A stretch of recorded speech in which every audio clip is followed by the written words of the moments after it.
हाँ मैम, ये दोस्त पे कॉल आई। हाँ हाँ।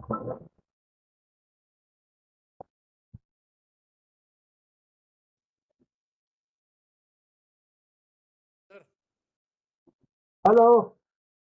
सर बताइए। हाँ जी नितिन जी, गुड मॉर्निंग, कैसे हैं? मॉर्निंग बढ़िया सर, आप बताइए। बस ठीक है। आपको होस्ट बना दिया मैंने, ठीक है। बना दिया? हम्म।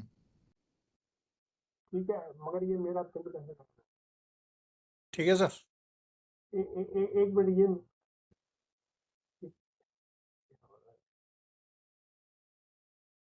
देखिए कि ये कैसे जाएगा?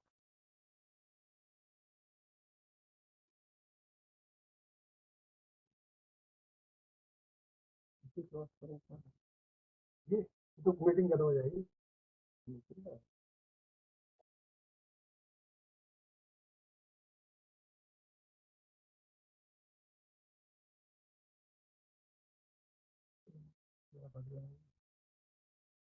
बार तो उठाया था तुमने।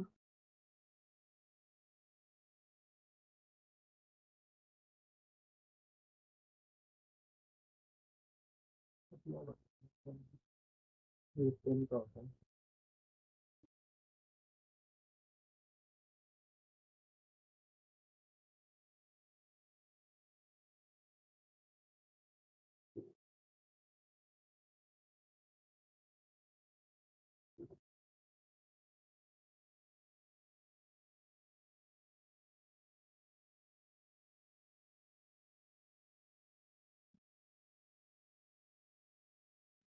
वो अपना क्या है?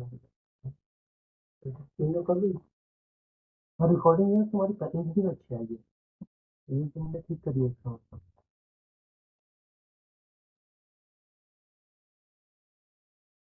रिकॉर्डिंग का ये तुम बोल रहे थे ना ऑप्शन, वो ऑप्शन रखो, हम लोग आपने सही किया।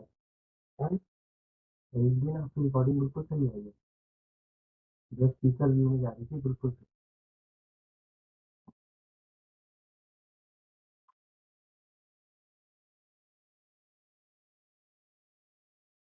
मतलब एटलीस्ट आपको एग्जैक्ट पता होना चाहिए आपकी रिकॉर्डिंग कितने जानी चाहिए। ऐसा नहीं आपको एक दिन सही हो जाए, 4 दिन बंद। क्या आएगा ना? क्या? हाँ रिकॉर्डिंग रिकॉर्डिंग का रिकॉर्डिंग आया था। ये क्या है यार? ये आपका ही है तो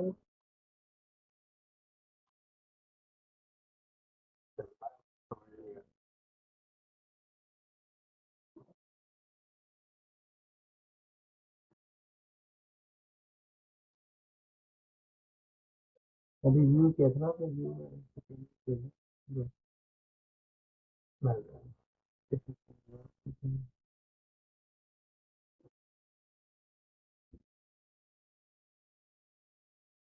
ठीक है।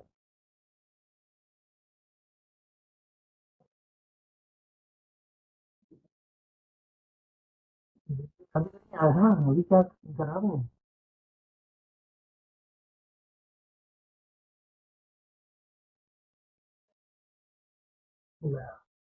ऐसे तो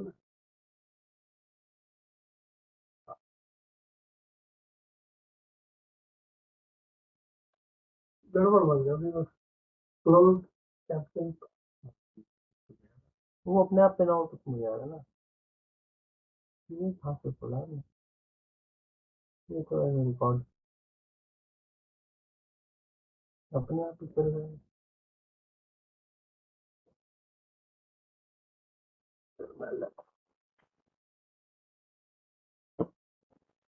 अभी तो नहीं आया था।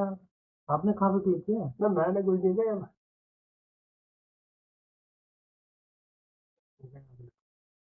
अरे वो तो क्या पिन अप उसमें कुछ नहीं है, आपकी आ रही। मैं ये की चल रहा है फुल स्क्रीन का।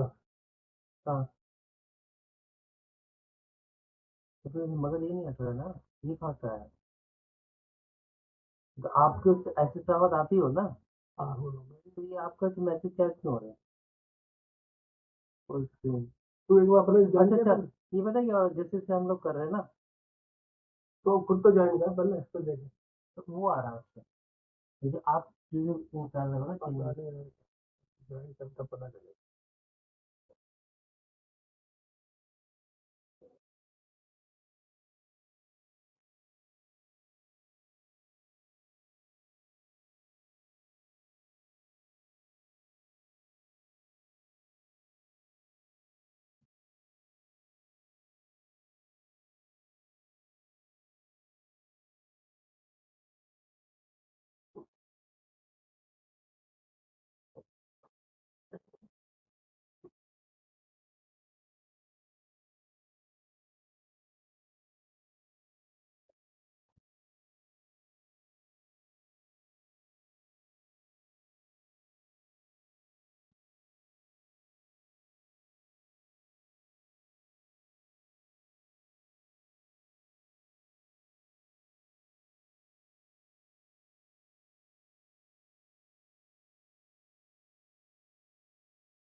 चलाने आ-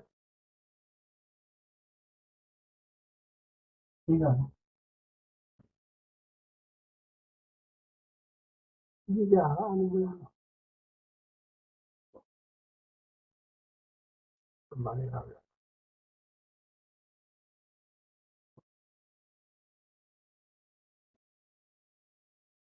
ये कम से कुछ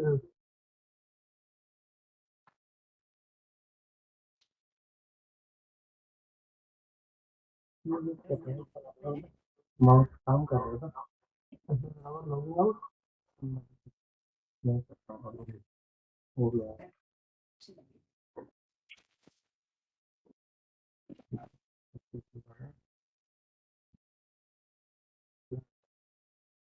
मतलब वही आता है जो हम काम कर रहे हैं।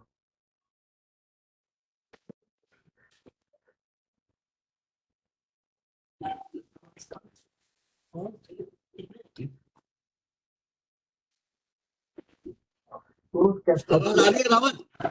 आ रही है, रावत आ रही है?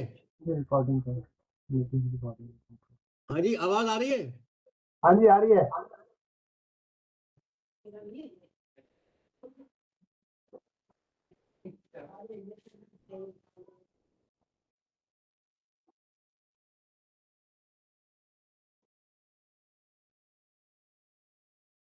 इसमें तो नहीं आ रहा है तो, मतलब हमारे पे नहीं दिख रहा। ये मैं कुछ किया ना हमने अब ये वही कह रहा हूँ, आप जो कर रहे थे ना, इसमें ऐसी इंफॉर्मेशन है ये चीज़, या इसमें तो नहीं जा रहा।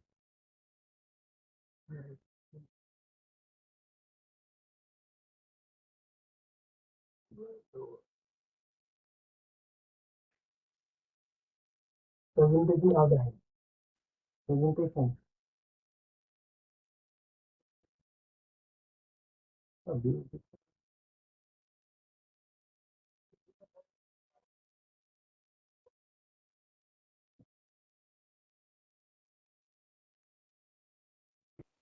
गेस्ट वो होस्ट बना के है ना, ठीक है यार, होस्ट कराएंगे।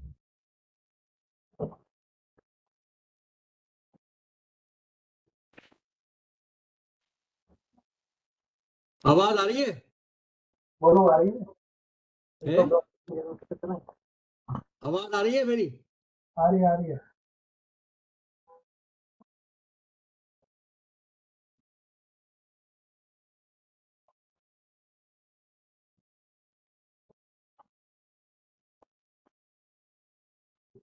यार आई है। अब तक मैं उससे बिल्कुल ब्राउजर किया हुआ है। हाँ, ऐप से क्या है मिला जो वही आई है, फिर जरा ये पता लग गई। IUS इंडिया ने भी पढ़ा।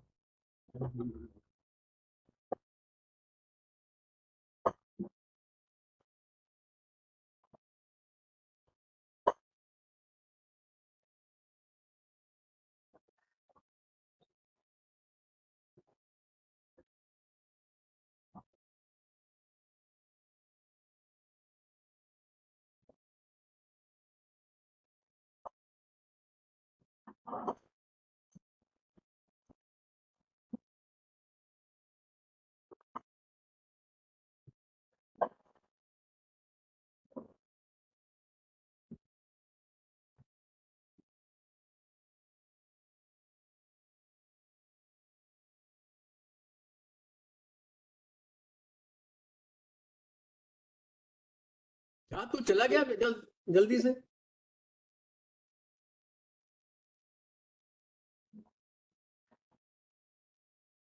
हम तो तेरे को देखने गए कि उसने चाय वाले का पैसे दे गया है।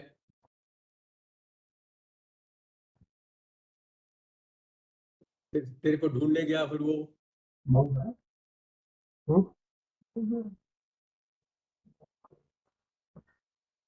हम्म,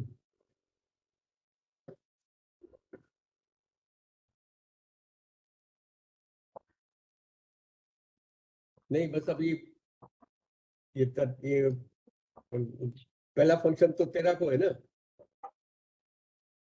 गोविंद कह रहा था मैं 12 को दे जाऊंगा। मैंने उसको कहा अभी 11 को दे उसको। तू बोल दे उसको कि 11 को दो, मेरे को टाइम चाहिए 50 बनाने में। आशा क्या है? रियलिस्ट क्या तूने बताया सर ने? हाँ, IUS एकदम ये सब चीजें उसको बोल दे तू ना।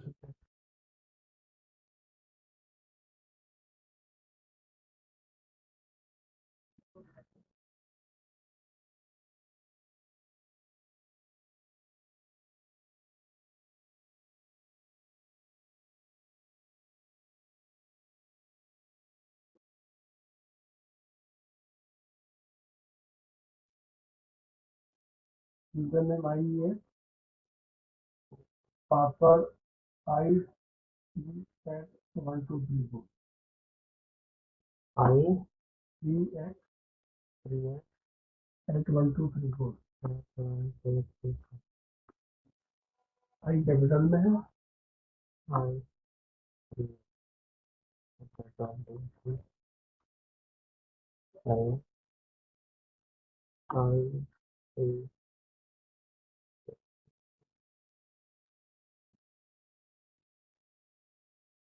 और अगर पासवर्ड करूँ पेमेंट यहाँ कभी होगी।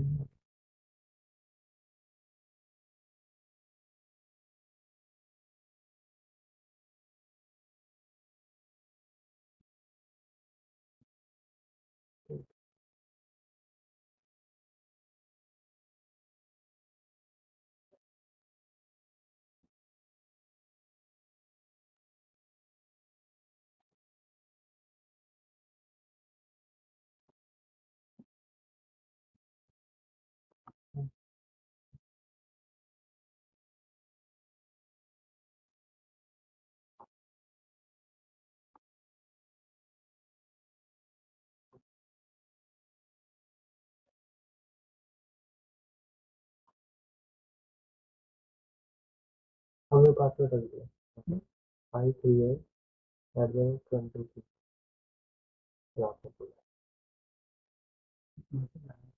हाँ वो रिसेट हुआ ना जीमेल का, तो तो याद नहीं रहा। पासवर्ड वही कर दिया। I3A। अब वहाँ लॉगिन कर दिया मैं। वहाँ लॉगिन करके एक बार इसको मैं से कर लूँ।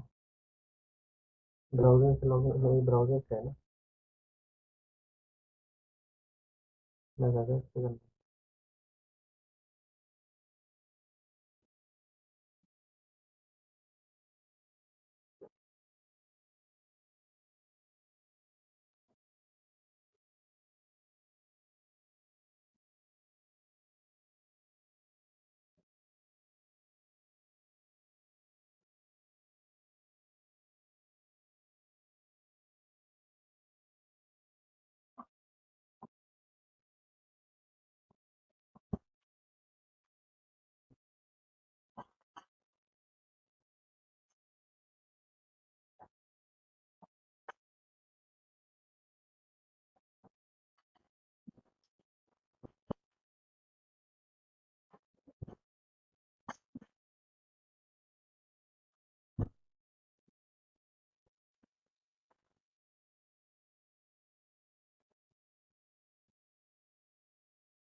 हेलो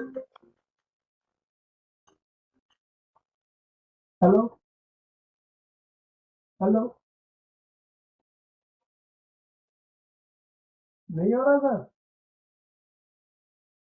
यहाँ तो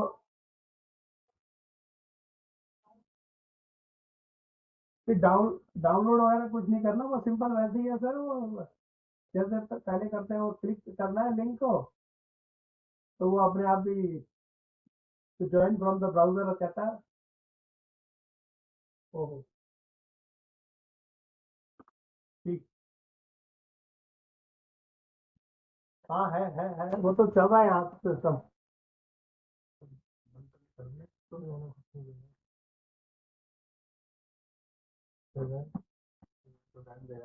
देखो कहाँ गया।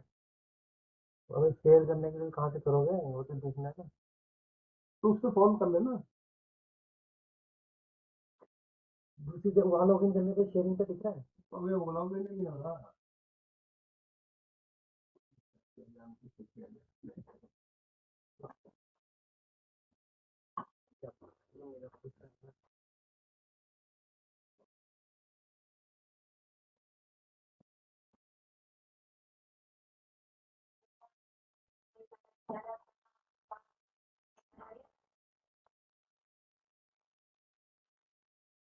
हेलो नितिन साहब, अरे ये ज्वाइन कर रखा है हमने इधर पे, मगर ये कि स्क्रीन पे अजीब सा आ रहा है। तो ज्वाइन ये अजीब सा आ रहा है, मतलब ब्राउजर से लॉगिन किया है, घर से नहीं दिया। जैसी विंडो में आपका एक तो जो हम काम माउस से कर रहे हैं वो आ रहा है एस एस रावत के नाम से, शेयरिंग वगैरह के लिए कुछ ऑप्शन नहीं आ रहे हैं।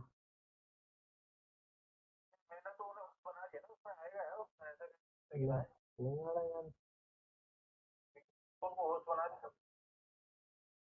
अभी नहीं आ रहा, मैं क्या करूँगा? एक बार दोबारा लीव करके दोबारा ज्वाइन करें।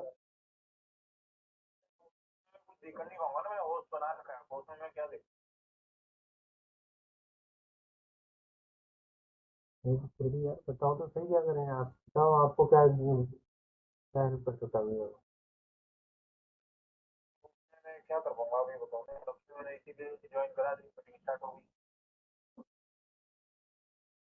अभी यहाँ नहीं दिख रहा है तो क्या करें? कुछ लोगों को ज्वाइनिंग में भी दिक्कत हो रही है। मैं अगर दोबारा लीव करके ज्वाइन करता हूँ तो तब भी होस्ट नहीं रहूँगा ना? अच्छा, चलो ठीक है। ठीक। हाँ, अभी तो होस्ट कैसे बनाएंगे? इसमें ऑप्शन ही नहीं आ रहे, मैं कहता रहा हूँ। पार्टिसिपेंट ही नहीं आ रहा बोलो। नहीं आ रहा यार, कुछ नहीं आ रहा। लेआउट आ रहा है, मीटिंग इन्फॉर्मेशन आ रहा है, जूम इन आउट एडजस्ट नहीं आ रहा यार, नहीं आ रहा। तो फोटो खींच के व्हाट्सअप करता हूँ मैं कैसा आ रहा है, ठीक है? एक मिनट। अभी मैं कैंसिल कर दूँगा ना, इधर से उठा सकते हैं।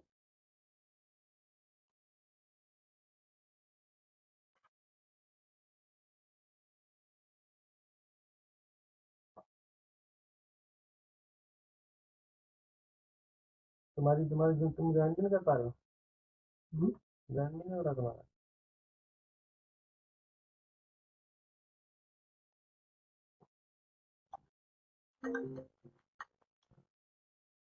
हेलो, हाँ जी सर।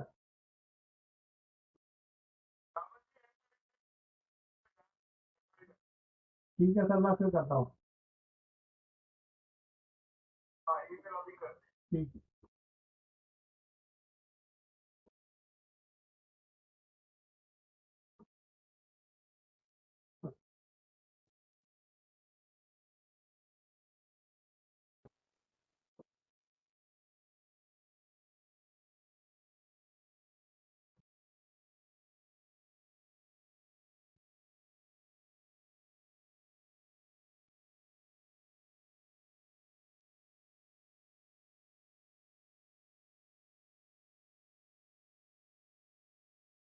क्या करूँ, जो ताकि दोबारा बंद करूँ? बंद करो, खत्म हो जाएगी मीटिंग। मीटिंग हो रही, मीटिंग जो ज्वाइन कर रहेगा वो करता रहेगा ना। होस्ट तो हम है ना। होस्ट है तो मीटिंग, हम तो मीटिंग ब्राउजर से क्लोज करेंगे, शुरू होगी। टेक्निकल आ गई।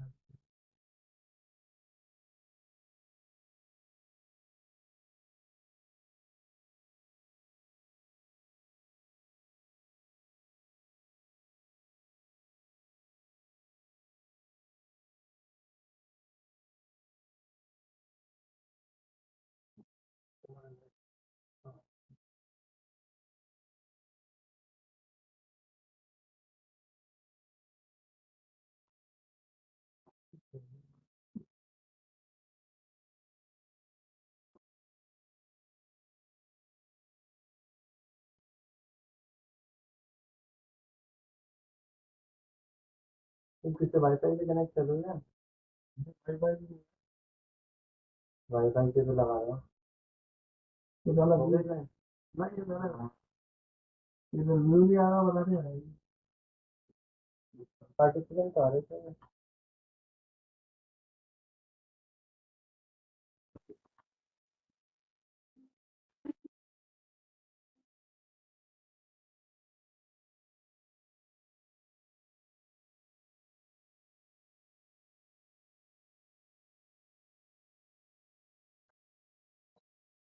Hello hello hello Rawat, hello Nitin साहब, देखा व्हाट्सएप किया? रावत आवाज आ रही है? हाँ। रावत,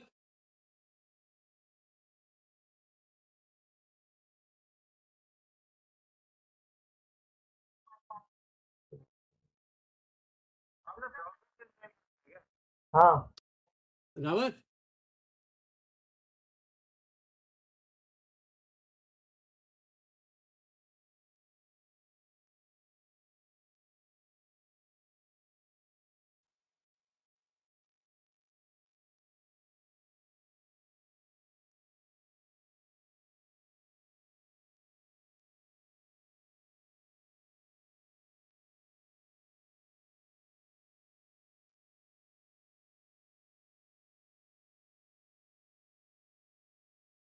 रावत आवाज आ रही है? आवाज आ रही है?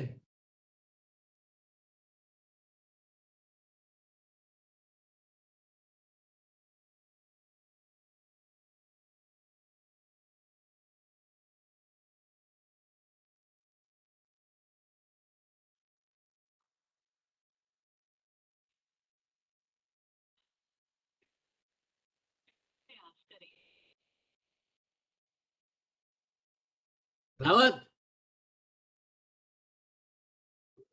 रावत आवाज आ रही है?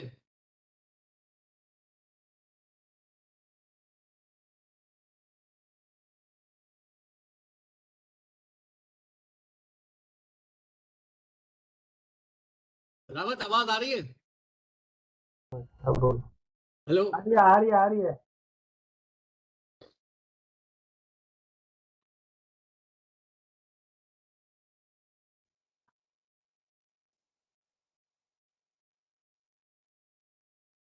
कोई प्रॉब्लम है क्या? है रावत, हाँ जी। कोई प्रॉब्लम है क्या?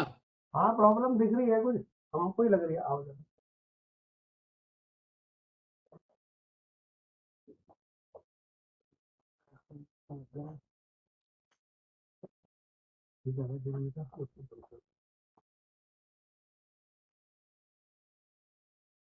ये ऑप्टिमम टैक्स क्या कह रहा है, कैसे करें?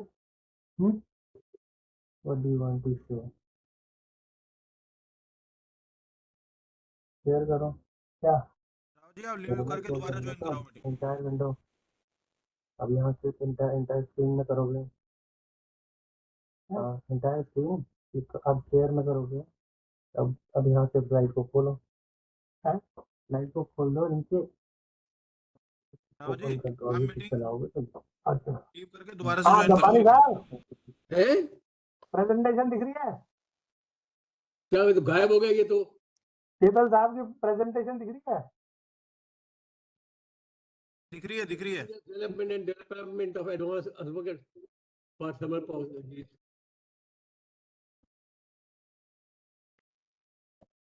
चेतन साहब आ गए। नमस्कार जी सबको। तो नमस्कार चेतन। नमस्कार जी नमस्कार। और लंबे देखने का ऑप्शन है। उसमें शुरू हो रही है ना? और देखो, ये पार्टिसिपेंट किया है। ओपन पार्टिसिपेंट का नाम ये हो गया। पहले तो नहीं आता स्टार्टिंग में, सर आपने कहा कि तो ये हो रहा है जो कार्य है ना, करते थे। देखो यो हो रहा है, जो बोला है मैंने 22 से 29। अभी क्या बोलूं, नितिन को हो गया कि नहीं?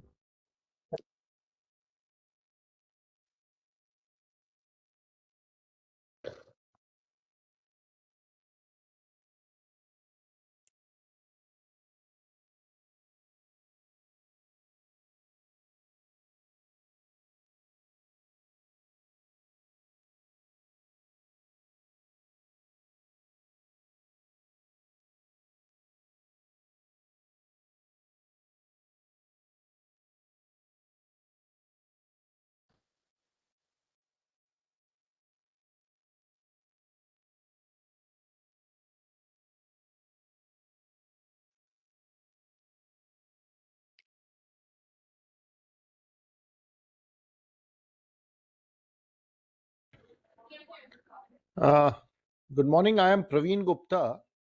Are you able to hear me? Yes, Praveen. Yeah. Yes my dear Praveen, good morning. Good morning, sir. Good morning. नमस्कार, हम सुन सकते हैं आपको जी। Okay, sir. Thank you. Thank you.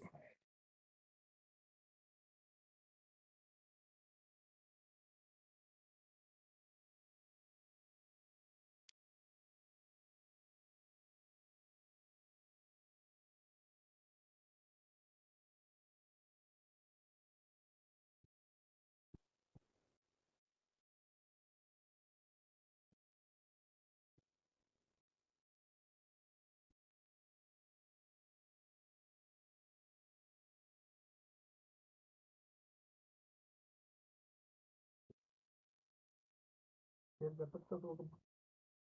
है ना शेयरिंग का, जो आधा होस्ट ऑफ द मीटिंग आ गया। अब इससे करोगे शेयर, बाकी वही है आपका। और कहाँ गया? स्क्रीन करना था, स्क्रीन इंटायर स्क्रीन ठीक है। ठीक। बाद में आगे पीपीटी पीपीटी का आगे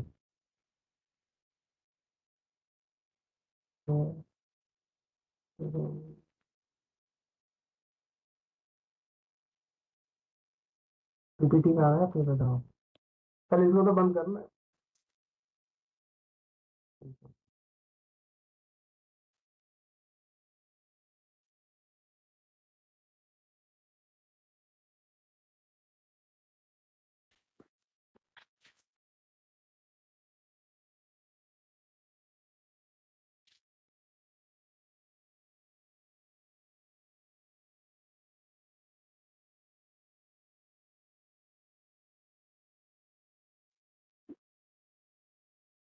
हाँ चेतन साहब, गुड जी जी, मॉर्निंग। गुड मॉर्निंग जी, good morning.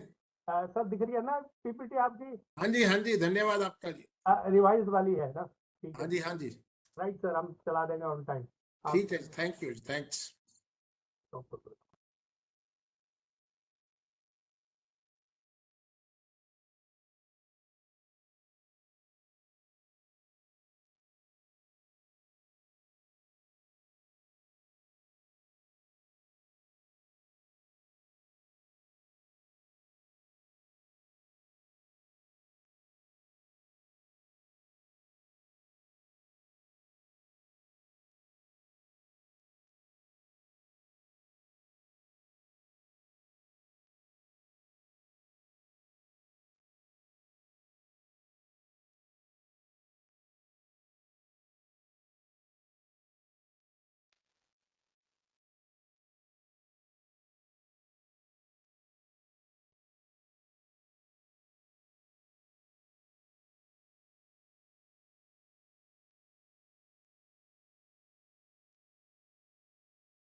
Good morning Babbali साहब। Good morning.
हेलो।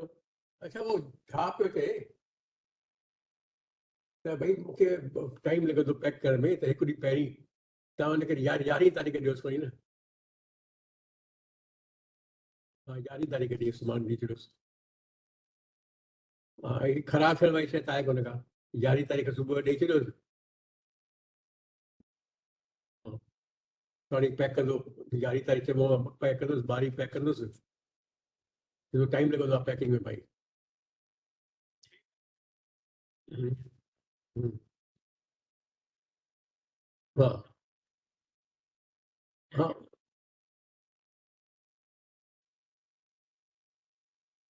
हाँ अचणु शुरू थी वियो आहे हाणे। हाँ तव्हां किथां वठंदा आहियो? तव्हां किथां वठंदा आहियो? अच्छा अच्छा त ॾिसो खणी।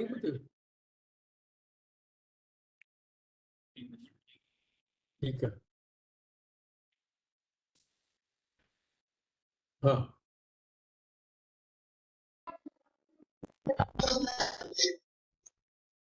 Good morning, my dear Dr. Narasimha. Good morning Parveen. Good morning, sir. Good morning. Good morning. See my ex-boss, Mr. Nakul.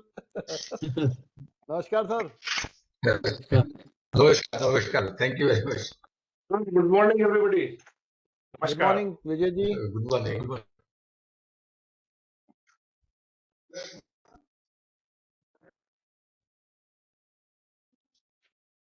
Good morning, everybody. Good morning, sir. Good morning good morning. Morning.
Good morning, sir.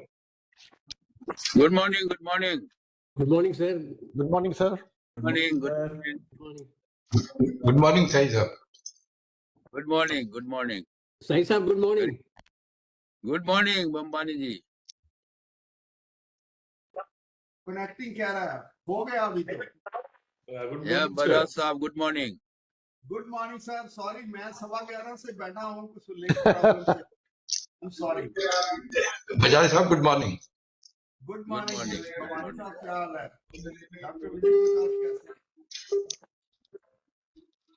चेतन साहब भी आ गए good Good morning morning, Bajaj sir. Good morning. Good morning, morning. Sister Good morning, Sonia. Good morning, sir. Good morning. Ramesh Nakul good morning ji क्या हाल है सिसोदिया साहब good morning thank you Good morning, Yeah, sir. Zabardast. Good morning. इसको unmute करो.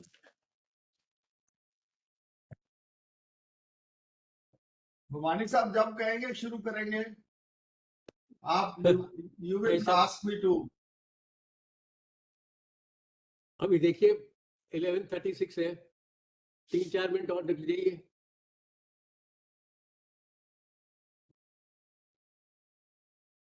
M I audible Yes, sir, Bajaj sir. Yes. Okay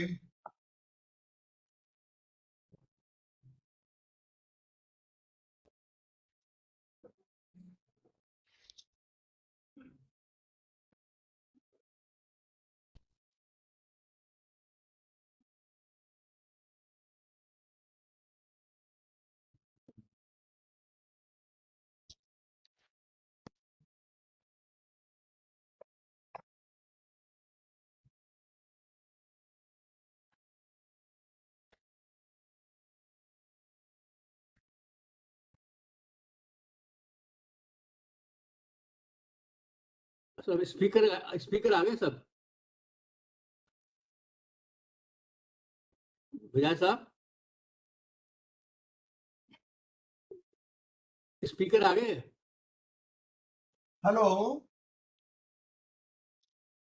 हाँ बोलिए क्या भवानी जी क्या कर रहे हैं आप मैं कहा स्पीकर आ गए सारे स्पीकर साहब हमारे प्रवीण गुप्ता जी आ गए सिसोदिया साहब आ गए चेतन साहब आ गए हाँ और हमारे डॉक्टर नीरज सर सिन्हा मैं भी हूँ और डॉक्टर सिन्हा भी हैं सब लोग हैं हैं ओके विजय प्रकाश जी भी हैं सर घनश्याम प्रसाद जी ज्वाइन करेंगे अभी थोड़ी देर में कहीं गए हैं। ओके कोई बात नहीं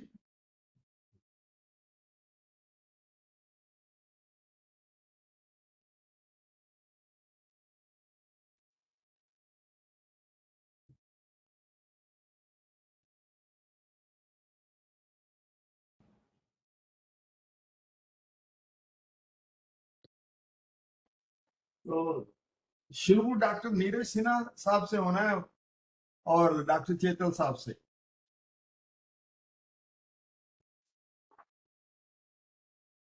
वेलकम शुरू करूं मैं हाँ हाँ okay good morning friends Respected Mr. Shahi, President, India Energy Forum, we'll wait for Shri Ghanshyam Prasad ji, he will join us very soon. Dr. Neeraj Sinha, who is Senior Advisor of Niti Aayog, Mr. S.C. Chetal, Senior Advisor BHEL, and the ex-Mission Director of AUSC, Mr. Praveen Gupta, Member Thermal CA and ex-officio Additional Secretary to the Government of India, Mr. Bambani, Secretary General, India Energy Forum, Mr. S.C. Sharma, who is the convener of the Power Group of India Energy Forum. Dear colleagues, distinguished participants, on behalf of the India Energy Forum, I am delighted to welcome you all to today's webinar on Advanced Ultra Supercritical Technology Thermal Power Generation Way Forward. At the outset, I wish to express my gratefulness to Shri Ghanshyam Prasad for accepting to be our chief guest today. Now I give a brief introduction of today's webinar on AUSC. Technology, AUSC Technology Thermal Power Plant Generation Way Forward. In order to move towards carbon-free power generation and clean coal technologies, it was decided to develop advanced ultra supercritical thermal power plants with higher efficiencies in the range of 45%. As in the case of any development in the R&D institutes, it is they who take the lead. But here a unique strategy was adopted where the R&D institutions along with the industry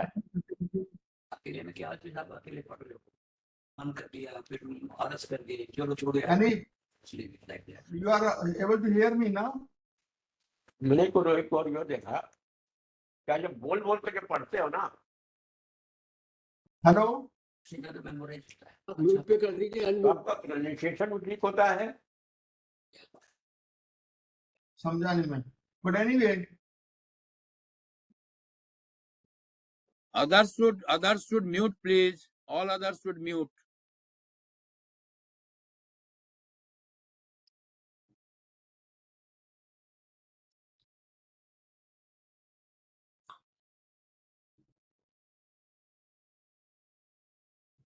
industry and utility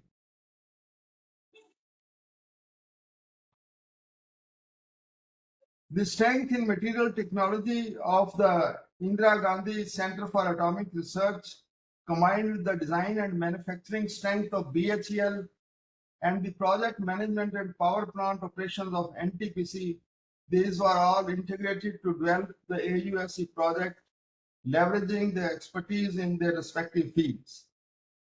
It was decided to develop a boiler turbine module with AUSC parameters of steam pressure of 310 bars and steam temperature of the 710 degrees Celsius, which can be fitted into the supercritical power plants. Dr. Neeraj Sinha, Senior Advisor, Niti Aayog, and a profound proponent of AUSC technology for the thermal power generation, and Shri S.C. Chetal, Senior Advisor, BHEL, and ex-Mission Director, AUSC Project, will share with us progress and achievements of AUSC projects so far. And they will also speak on the indigenous development and deployment of AUSC technology for thermal power generation. Mr. Praveen Gupta, Member Thermal CA and ex-officio Additional Secretary Government of India, will talk on prospects of higher efficiency thermal power plants in the Indian power sector. Dr. Vijay Prakash, Chief General Manager, Engineering Services of NTPC, will speak on techno-commercial challenges of AUSC technology. We are fortunate in having with us Shri R.P.S. Sisodia, Executive Director, BHEL, Power Sector Business Group 1, who will update us on AUSC thermal power generation and also address concerns of NTPC. With this, I will request Mr. Shahi to address us. Shahi Sahab. Mr. Bajaj, thank you very much for that brief introduction. This is a very important topic that we have picked up for a detailed discussion, because now with the initial few years of solar expansion in a big way, and at that time in the last 6, 7, 8 years, our discussions were around whether coal-based power stations would be in the future encouraged, will go slow, or will have expansion of the type that we had. And now it is quite clear that these are not contradicting or conflicting with each other. India's program of renewable with a very top speed will continue. Solar will continue, wind will continue, hybrid will continue.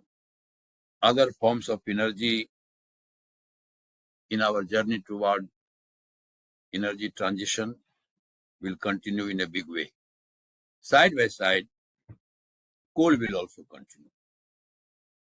And coal will continue in a manner that it is not in terms of the generation of power through coal, at least in foreseeable future.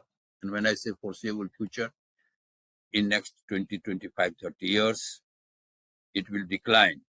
It might decline in percentage of the total, but it wouldn't decline as such. It might see a growth which may be somewhat slower than in the past, but the power generation will continue. So therefore, it is important. In fact, it is essential for all of us, particularly who are dealing with the coal-based thermal power generation, whether it is Central Electricity Authority, which is at the apex technical organization, has been contributing enormously on the knowledge part, on the implementation issues, etc., and the policy issues, or big organizations like NTPC, private sector organizations in a big way. We continue to have almost 230,000 plus megawatt of coal-based generation. So obviously, this will continue and will grow. But then, this is also undisputed that coal-based generation has a major issue or major challenge of carbon emission. Our performance on some of the other technologies that we have been discussing in the past in terms of carbon capture utilization, carbon capture and storage, also clean coal technology like coal gasification, those things have not made any significant contribution. We changed in a big way through 10th 11th plan and subsequently to get into supercritical technology, 660 megawatt, 800 megawatt, 1000 megawatt sets. We went in a big way. I am not very sure whether the results have been significantly on the higher side. For a variety of reasons, when we talk to people, they say because of parcel load, whatever gain we were to achieve, not that we have not achieved gains, but we have achieved significantly less than what we expected out of this supercritical technology. As it is, thermal efficiency in well-run 500 megawatt subcritical, we were in the range of 38% or so. Supercritical gave us 40% plus or 41%, 42% in that range. But then the advantage of this thermal efficiency to a great extent got diluted on account of the ground condition. If we have to run these units at lower voltages, lower levels, obviously the desired outcome in terms of heat rate doesn't get achieved. So that is an issue. Now, if we get to ultra supercritical, these ground realities also we have to keep in mind. With massive expansion of solar, obviously we cannot say that if I can do power without using coal to some extent and substitute coal-based generation in those periods, say 8 o'clock in the morning to evening when solar power is available, why do I burn coal? So obviously we have to go down. So we came out with a massive program. Private sector has done it, public sector has done it, CA has played a very significant role on what we call as flexible operation in thermal power stations that we can bring down, back down to the extent of 40%. Some of them have succeeded in bringing down to 35%, but they are limited. But again, at parcel load, we have other issues. So therefore, major interventions of this nature, retrofitting of the existing power plants to convert them into ultra supercritical, we have to, and if we convert them to ultra supercritical, what effect it brings on the existing setup, existing tubes, effect of dealing with criticality, supercritical, ultra supercritical. Of course, the metallurgy of what goes into making it, besides the processes, is important. We have an issue with coal quality. We thought at one time that power stations in India will have clean coal, better coal, beneficiated coal, less ash content coal.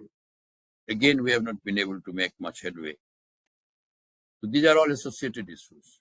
So as ultra supercritical is a good concept. But we are discussing this at a time when we have at least now 10, 15 years of experience of dealing with the supercritical technologies. And therefore, all that experience that we have and the full play of that, what is going to happen on massive expansion of renewables is not yet available. And it will be available when we get into something like 200, 300,000 megawatt of solar. And then our variable load challenge and the challenge of backing down a power plant or reserve shutdown of power plant will be there.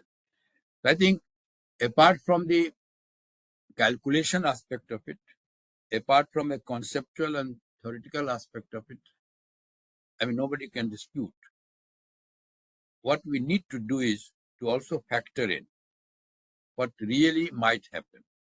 And it is not that I am mentioning that is not being factored in, because our organizations are well equipped, Central Electricity Authority at the top level and others, to understand what might happen. It might happen with some degree of variations.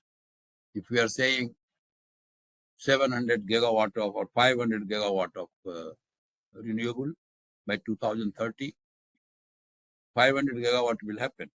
May happen maybe a couple of years later, but will happen. Even more than 500 gigawatt will happen. We are also talking in terms of larger expansion of a nuclear power station. That is another issue. A nuclear power station, if we add more, today we have about 7,000 megawatt. We are trying that it should go to 30, 40, 50 and higher capacity in the proportion of power generation system. And that will be working as base load, because nuclear power people, that technology demands that the type of variation that we are trying to make flexible. In case of thermal power station, perhaps similar expectations or similar situations may not be there for the nuclear power station. It is clear that nuclear power station is going to get a boost, not a boost that the present less than 2% of the capacity of the total will change to 10% suddenly. Even if it is 5% in the next 10, 15 years, that becomes something like 40,000 megawatt. But even to get from 7,000 megawatt to 40,000 megawatt, it will be a challenge in nuclear. But that will be a factor. In the planning stage, that factor has to be taken into account. And if we allow must-run condition to the nuclear power station, where backing down will not be as expected as in case of thermal that we are talking, coal-based thermal. Then obviously that puts further challenge on the remaining coal-based thermal power stations. So these are the issues which we have to take into account: spare parts management, maintenance management, operational flexibility, heat rate issues. All these things put together, we should definitely do what we are trying to do. But we should do with sufficient amount of considerations for all these variations, which will be beyond our control. It is not that we will not be able to anticipate these variations. We will be able to anticipate these variations, maybe extent of variations we may not be able to totally predict, because we may not be sure what rate of expansion of renewable will happen, or we may not be sure about, in spite of our best intention and planning, what rate of expansion of nuclear will be there. Then we are also trying to bring in other form of energy, hydrogen into the system, and other forms of energy. So therefore, all these will have to be taken into account in an integrated manner. We must support, and support in a big way wholeheartedly, any technology which helps in bringing down carbon dioxide when we are producing power through coal. Because inevitability of coal-based power station is more than established. And equally important it is to consider that further expansion or even in the present capacities of coal-based power station. As I said, our track record has not been highly satisfying. We have not been able to do much on power generation. People have not been able to do on capture and utilization. Some work is happening. NTPC is trying to do something. Others are also trying to do. But I would say that admitting, and fault is with everybody, all of us are party to this, that we have given not much consideration and not much effort we have made to see that carbon capture utilization at the plant level becomes a reasonable visible output, and for which extraordinary efforts are needed and were needed. And similarly, on the coal sector side, we have not given enough attention to the quality of coal. So both these put together, despite knowing our compulsion of continuing with coal-based power generation, despite we having compulsion of continuing with the expansion of coal-based power generation, in the age of renewable thrust, I think even now our efforts are very serious and result-yielding efforts on research, development, and actions. I mean, we have to do a lot. All of us have to do a lot. So with these few words, I look forward to listening to all the expert presentations, and definitely at the end of it, should become more educated on the subject than I am today. Thank you very much. Thanks a lot.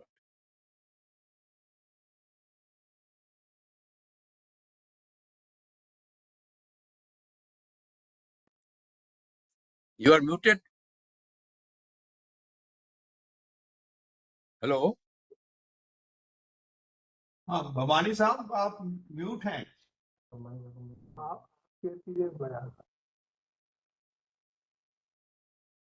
नहीं, रावत आप जी भवानी को unmute Bajaj करिए. साहब आप आगे आप who is the speaker? आप you can now, this is your floor, Okay. Mr. Bajaj. Okay, now we come to the address by Dr. Neeraj Sinha, who is Senior Advisor of Niti Aayog, Government of India, and is a great proponent of AUSC technology. I request him to speak on the topic indigenous development and deployment of AUSC technology for thermal power generation. Dr. Neeraj Sinha, please.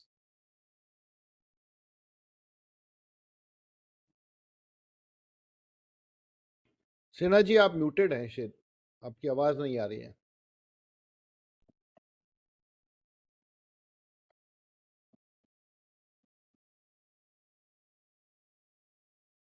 Hello. Sinha ji आपकी आवाज नहीं आ रही बिल्कुल.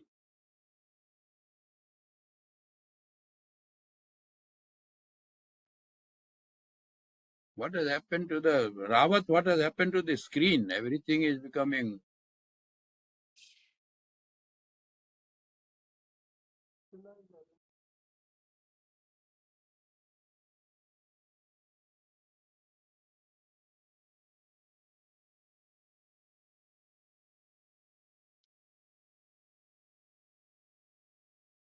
Mr. Sin, who is to speak now? Dr. Neeraj Sinha. Mr. Sinha?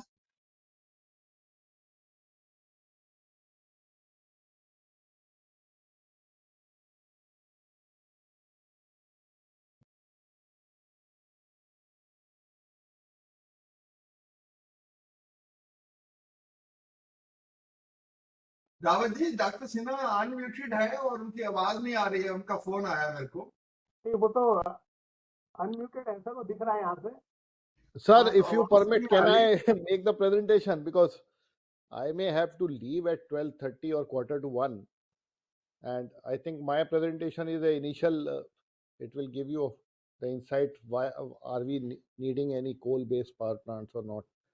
So, if you permit. Who is speaking, please? Sir, Praveen Gupta बोल रहा हूँ, sir. If Mr. Sinha is not there, let Mr. Praveen Gupta do his presentation. Please go ahead. Okay, Mr. Praveen Gupta, आप करिए। वो कुछ Okay, problem है। just One minute. Sir, our chief guest has joined, Mr. Ghanshyam Prasad. Can we welcome him before proceeding further?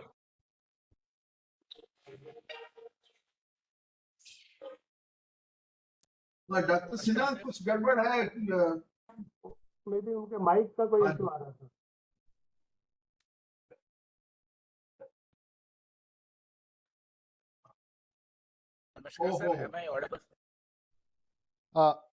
Sir, can you see my presentation? Yeah, your presentation is there on the screen. Future of coal-based power plants in India. Yeah. Sir, good morning to all my seniors. Sir, today I will be covering what is the future, what we are seeing now of coal-based power plants. Sir, are you able to hear me? Yes, yes. Yeah, we are. Okay, Please okay. go ahead. So, yeah, sir. So, Can you hear me? Yes, sir. Yes, sir. Praveen Gupta, थोड़ी सी sir, can problem you है। hear me now? Doctor Neeraj Sinha को भी जाना है। अच्छा sir, no problem. I'll exit. Can we Please postpone? don't. आपकी थोड़ी सी बाद में कर लें हम No presentation? problem. No problem, sir. Just Okay. give me a doctor minute. चेतल, I आप will वो unshare. डॉक्टर सिन्हा कह रहे हैं कि चेतल साहब शुरू कर दें। तो he is again logging in. Okay. उनका कोई Okay, no problem है problem. technical. उसको Mr. unshare कर दो. Dr. Neeraj Sinha will log off and again log on. Okay, sir.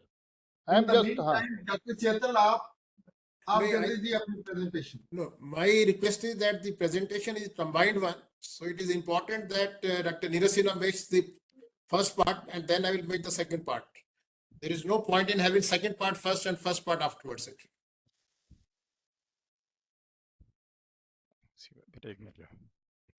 Hello.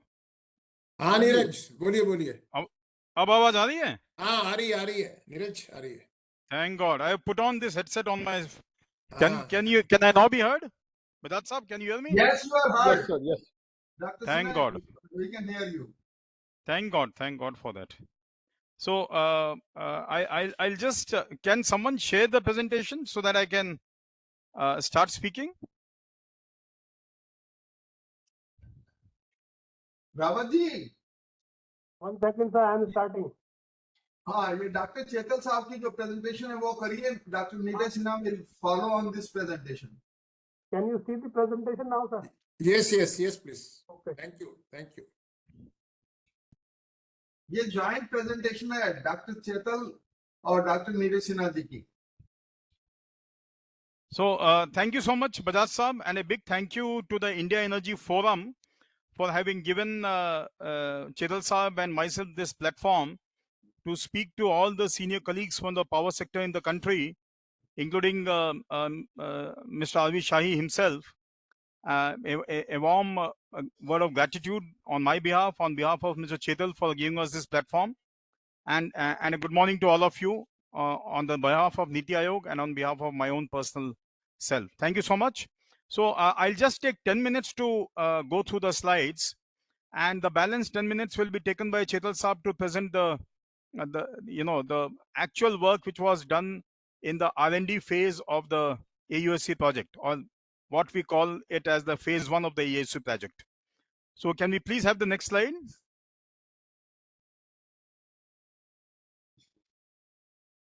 Something is wrong with the file. Ravati, next slide. It's not moving. Yes, I. हाँ ठीक है. So I can see it now. I hope the others can also see the slide and they Yes. can hear me as well. So what I'll be doing is I'll just give a brief overview of how this entire work started and why this entire work started more than 14 years ago. It was in October 2009 that the then special envoy of the Prime Minister on climate change, Mr. Shyam Saran, who, as all of us know, is a former foreign secretary, had approached the then principal scientific advisor to the government of India to add a 9th mission to the already released National Action Plan on Climate Change. And there were already 8 missions detailed there, as we all know. That was way back in 2008. And the need was felt for having another mission on clean coal carbon technologies. So that is how, when Mr. Shamsan approached the then principal scientific advisor, Dr. R. Chidambaram, we started a series of meetings with all the stakeholders in the government, in the academia, in the private sector, and also in the government R&D system. That is laboratories like the CSIR, the DRDO, the DAE, labs of all the concerned organizations were invited. And these series of meetings then culminated in the decision that there was a need to have the clean coal carbon technologies mission to focus on 3 submissions. The first was the integrated gasification combined cycle technology. The third was the development of the advanced ultra supercritical, that is the AUSC technology. And the third was carbon capture and sequestration. Now, next slide, please. Now, what we did was, of all these 3, we felt, and at that time, the entire effort was led by Dr. Chidambaram as well as the late Dr. Baldev Raj, who used to be the director of the Indira Gandhi Center for Atomic Research. And we felt that the country was very well poised to take up the submission on the advanced ultra supercritical technology development, and that is how we made a presentation on that subject. When I say we, the delegation was led by Dr. Chidambaram, and there were as participants the then Secretary Power, the then Secretary Heavy Industry, and of course the then member Planning Commission, who used to look after infrastructure and energy projects. And Dr. Baldev Raj was there, I was there, a lot of other people were there. We made a presentation to the Prime Minister on the 17th of November, where he gave his nod for us to continue with this work, very ambitious work. And that is how we decided that the whole work will be divided in 2 parts. The R&D work will be looked after by the Department of Heavy Industry in the Government of India, because it is the administrative department that controls the BHEL, the Bharat Electricals Limited. And the actual project commissioning, installation and commissioning part, erection part, will be taken care of by the Ministry of Power, as the NTPC Limited was targeted to be the operator and the owner of the first AUSC technology-based thermal power plant in the country. So with this background, we started the preparation of a cabinet note, and this cabinet note took some time to get approved by the Government of India. In the meantime, can we have the next slide, please?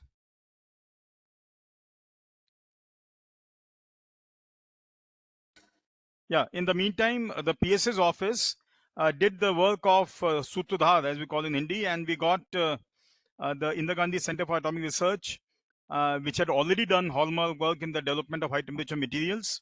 The Bharat Electricals Limited, which is the largest equipment producer, and also the power plant literally manufacturer in the country, and the NTPC, which is the largest operator of power plants in the country. We got the 3 together to sign an MOU, and this was done way back on the 26th of August 2010, 13 years ago, to work together on the development and deployment of the first AUSC technology-based thermal power plant in the country, and probably in the world as well.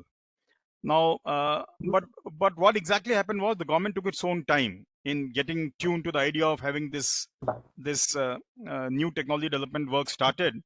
So in order to ensure that the consortium does not just, kind of lose contact with each other, and the MOU does not end up being another one of those hundreds and thousands of MOUs that are signed routinely in the Government of India, the PS's office started sanctioning pre-project R&D activities, and there were 10 pre-project R&D activities that were sanctioned. The most striking amongst them were first the development of the material for the boiler tubes, that is the alloy 617M, and the stainless steel 304H copper. These were the two materials that were identified, and these materials were developed indigenously, and they were drawn into tubes. The development of the material was done by Midhani. The drawing into tubes was done by the Nuclear Fuel Complex in Hyderabad, which is a part of the Department of Atomic Energy. And we were able to demonstrate that the tubes made in India were better on being tested for all their physical properties as compared to the tubes that were being imported at that time. So then again, there was another very important project that we did. I'm just mentioning 2 out of the 10, where we designed the first stage of blades for an AUSC turbine. Obviously, the AUSC turbine blade would not be the usual cobalt chromium. It would obviously be 617M. So the entire manufacturing technology, the foundation stone was laid through this pre-project R&D work on the development of blades in the BHEL Haridwar. Next, please.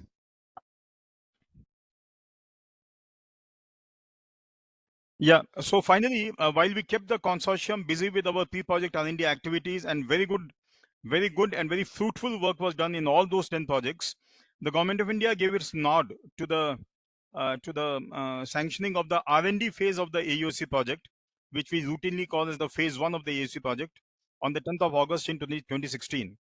And the entire work started officially on the 1st of April 2017 with the formation of a mission directorate under the Department of Heavy Industry, which is now called the Ministry of Heavy Industries.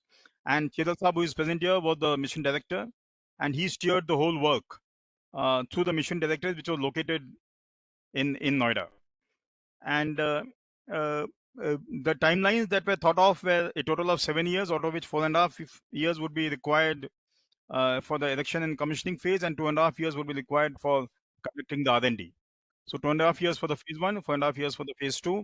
The targeted overall thermal efficiency was 46%, which was a fairly high jump from the 41.5 or 42% overall thermal efficiency that was being achieved using supercritical thermal sets. Next, please. The cost of the project, incidentally, was 1,554 crores, out of which 1,000 crores came from the Government of India, and the balance 554 crores came from a contribution jointly by the BHEL, the Department of Atomic Energy, and the NTPC. And of course, there was another 100 crores given by the Department of Science and Technology as well. So 554 crores came from these partners, and 1,000 crores came directly from the Government of India through the Department of Heavy Industry. Now, I don't need to tell this community. I mean, you all know better than me that coal will remain an integral to India's energy security in the years to come. So I won't spend time on this, but going on to the next one. Can we have the next one, please?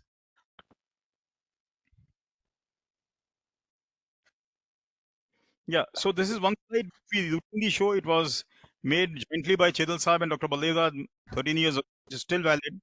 Now we show how we have an efficiency improvement, and how we have a reduction in carbon dioxide emission, how we have a reduction in the specific coal consumption as we go from subcritical conditions to advanced sector supercritical conditions. And in the footnote, you will see some back of the envelope calculations have shown that for the 800 megawatt electrical AUSC thermal power plant, the coal saving will be in the range of 5 lakh tons per year, and the reduction in carbon dioxide emission would be in the range of about 7 lakh tons per year with respect to a subcritical plant. And with respect to a supercritical plant, as this table will show, the coal consumption comes down by 42 kilograms per megawatt hour, and the carbon dioxide emission comes down by almost 60 kg per megawatt hour, and the efficiency goes up by almost 4%. Next, please. I'll just quickly touch upon 2 projects which were very liberally funded by the Department of Science and Technology, understanding the importance of this entire effort, which was steered by the PS's office over a decade. Now, this is a test loop that was created in a functional plant of the NTPC in Dadri, and this test loop was set up with all the materials that were supposed to be used or which are targeted to be used in the AUSC thermal plant of 800 megawatt electrical capacity, started with Alloy 617M and Super 304 HCU. And I believe even Sanico 25 was used here. Chedal sir will correct me if I'm wrong. And we have also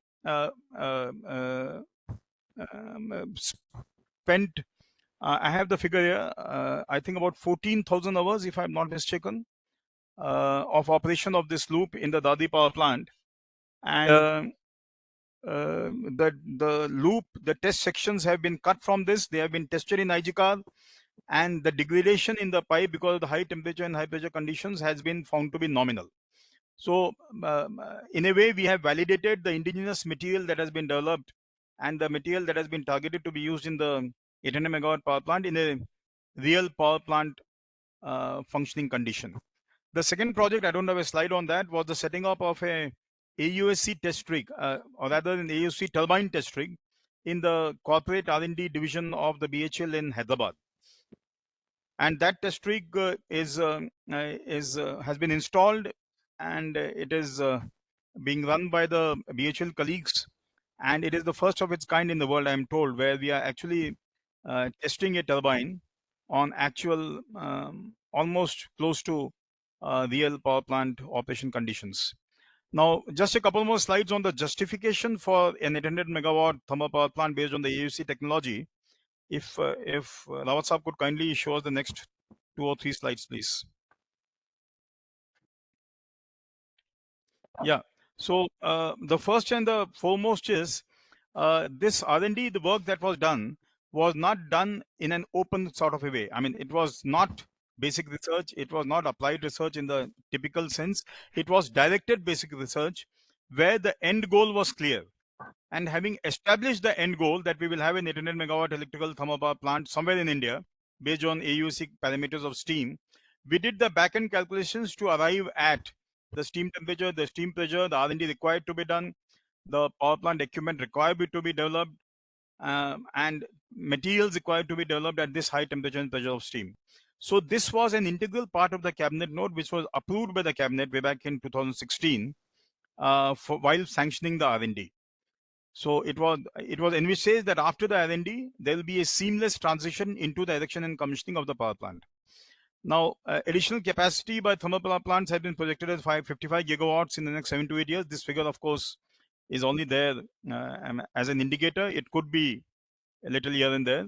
But then what the other more important point that we, especially in the Niti Aayog, want to highlight is this is a clear case of Make in India, which is very strongly supported by the government of India, by the Prime Minister himself. And the power sector has been largely dependent on imported technology even today. But now we have a completely indigenously designed power plant where even the turbine, which was designed by colleagues in India under the leadership of Mr. Chetal, the design has been validated by Siemens through a third-party review. And the complete design of the plant is available through indigenous efforts. So there couldn't have been a better example of Make in India. And replacement of these sets with the fleet of AUSCs would lead to approximately 2 billion tons of carbon dioxide emission over the course of the plant life of 30 years. That is one. This is about the new plants. Now, we also have to worry about plants that are aging. So what we say is that the aging plants can, if they are at the end of life, they can be replaced with the AUSC power plant, thereby taking care of the government of India's goal of having net zero by 2070. Next, please.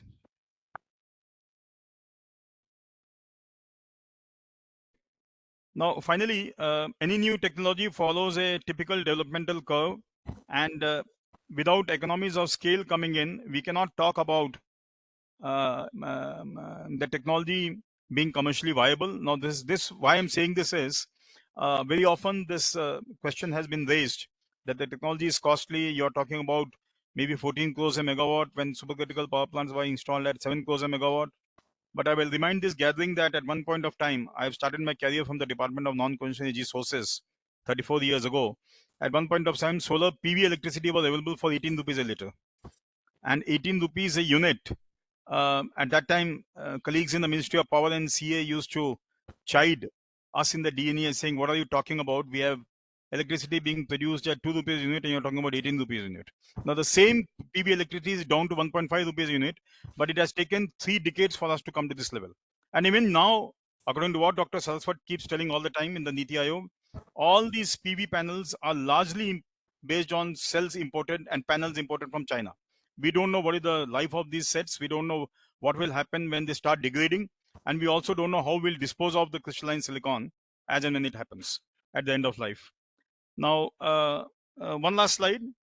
The proposed technology demonstrator is going to be feasible. Now, this is one important point I want to make, only with a grant from the Government of India. And without that, the government has to support initial introduction of technology anywhere in the world.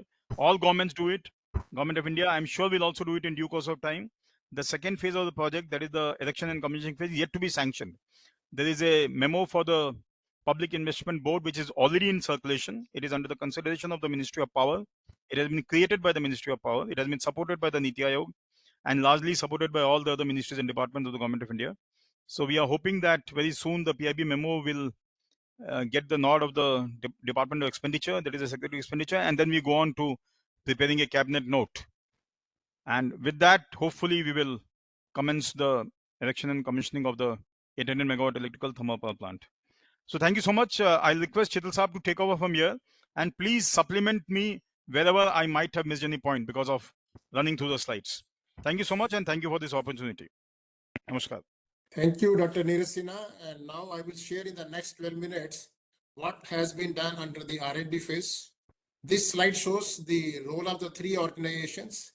The first document which was made by the Mission Directorate was the gap area document, where we identified 107 R&D projects to be taken both in design and manufacturing, 57 by BHEL. BHEL has the largest responsibility on the design and manufacturing of the key components, and 35 by IGCAR on the materials portion, and 15 projects by NTPC. Next slide, please. Next slide, please. So this slide indicates the basic background, how we initiated the activities. We realized, in fact, I come from the atomic energy. It was a news for me that the thermal power station turbine design is under the know-how from a foreign organization. So we decided that we will design the turbine in the country and we will get the design vetted by the OEMs and all that. So the design of the boiler was reviewed by EPRI, a respectable organization, and the design of the turbine, after all lot of discussions, was virtually imposed with all the channels through BHEL on Siemens, so that there is a satisfaction that the design is getting vetted by a responsible OEM. And the also was vetted in this case. It is very important for all us to realize that in this country, any material to be used for the boiler needs the IBR certification and all that. So that point was considered. So all the boiler to materials and the materials which come under IBR are either there in the ASME codes or ASME code case. We also decided, as Dr. Neeraj mentioned, a number of facilities, which I will just touch upon, on the corrosion studies and validation of our own materials. We were fortunate that there had been experience in Germany on this 617, that time the principal material.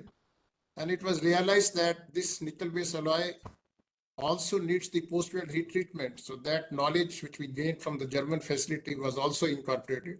Today, of course, in the ASME code, it has become mandatory to do the post-weld heat treatment. One thing which is very important, which I come from the atomic energy, where we had done a very large amount of technology. That technology has to be done on full-scale prototype. So, subscale sizes do not give the confidence. So every activity in this project on manufacturing for AUSC, be rotor, be tubes, be piping, everything is on the same size as envisaged in the designs. One important part one has to keep in mind that when we go to temperature of 700 plus, we need to use the nickel-based alloys because they are the materials which have the adequate strength for this. And we know that nickel-based alloys are quite expensive. The prices are very volatile. And at every stage in the design and through the entire process, economics was also given due importance so that the cost is less We have number of first of a kind in the country, which I will touch upon. Next slide, please. Now the material development for temperature of 700 plus, one thumb rule is that the thickness of the parts do not change. We only change the material, and the allowable stress materials do not change. Higher the temperature, you change the material. So nickel based alloys like Inconel 617. Just for the information of all of you, nickel 617 is the material which has been codified for the nuclear power stations for temperature up to 900 degrees centigrade recently. And the Inconel 740 material, again nickel based alloy, 20% cobalt with aluminum titanium as precipitation hardening, is the only material allowed in the ASME for boilers, on which 10 years work was done in USA with the aim of the AUSC applications for temperature of 760 in USA. So our temperature is a bit mild. So that material also is being taken up there. It is also important as we go to higher temperatures for the various parts of the component, we need to increase the corrosion resistance.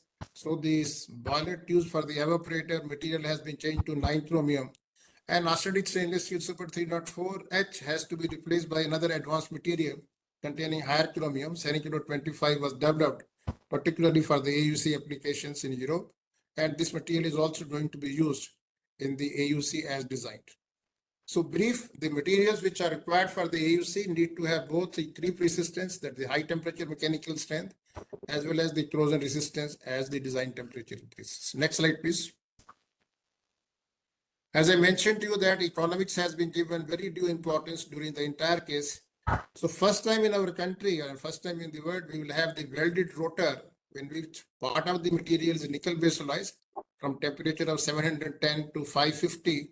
And 550 onwards, we will have the same material what we use on the supercritical sets of E911 10 chrome steel.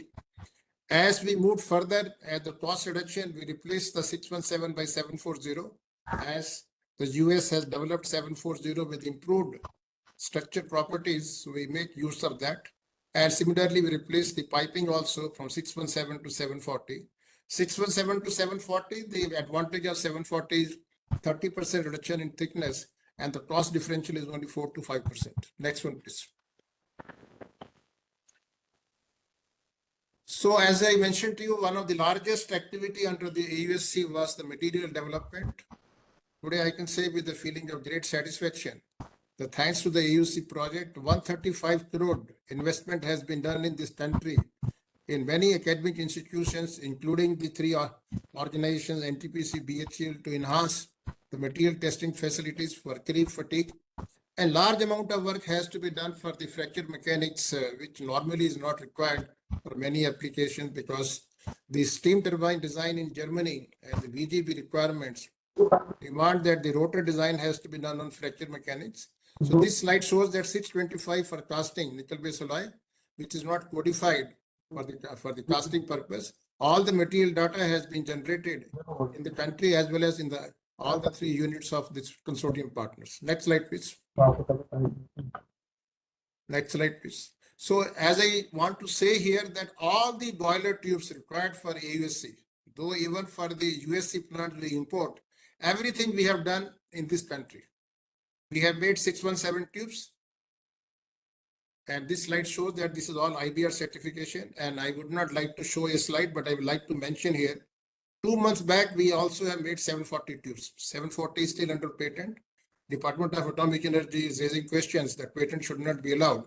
So I'm not showing the slide, but thanks to the PSA funded project, as a part of the project review monitoring committee, it's a matter of great pride for me that NFC Bidani combination, we also have produced 740 tubes very satisfactorily. As I mentioned to you, everything we do on the full length tube. Though we make less number of tubes in the development, but it is the same tube which can go to the plant. Next one, please. So this shows some of the slides on the manufacturing technology, all the welding required for similar materials or dissimilar materials. All the bending has been demonstrated for the various bend radius, and welding has been qualified as per the ASME code. Next one, please. Next one, please. Next slide, please. Yes, similarly, we have done on the piping.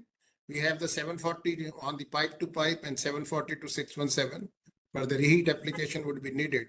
So next slide, please.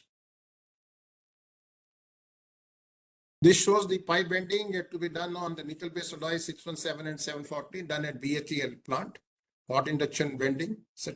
After a lot of trials, it has been come out successfully. Let me indicate in the development of technology, along with the metallurgical knowledge, some intuitive knowledge is also needed, and some trials are part of any technology to be developed.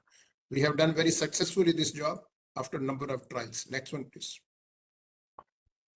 So I will touch upon now on the steam turbine side. As all of us know that we have a common material for the entire rotor in the supercritical units. Though in the power sector, Alstom and some Toshiba, they do make the welded rotor, but they are all chromoly to chromoly, 110 chrome to 1.5 watt coil. But in the 800 megawatt AUSC, we decided that we need to cut down the cost. So we make only the high temperature part in nickel-based alloy, and the low temperature part, when I say low temperature, means less than 550 degrees centigrade, in the same steel what we do for supercritical units. And the welding is a very high level technology activity, which I will just show you in the next few slides. Next one, please.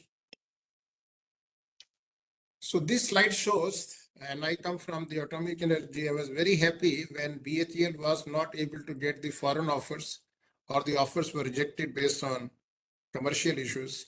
And the 21 casting which was required for the turbine casing has been produced by BHEL at Hardwar.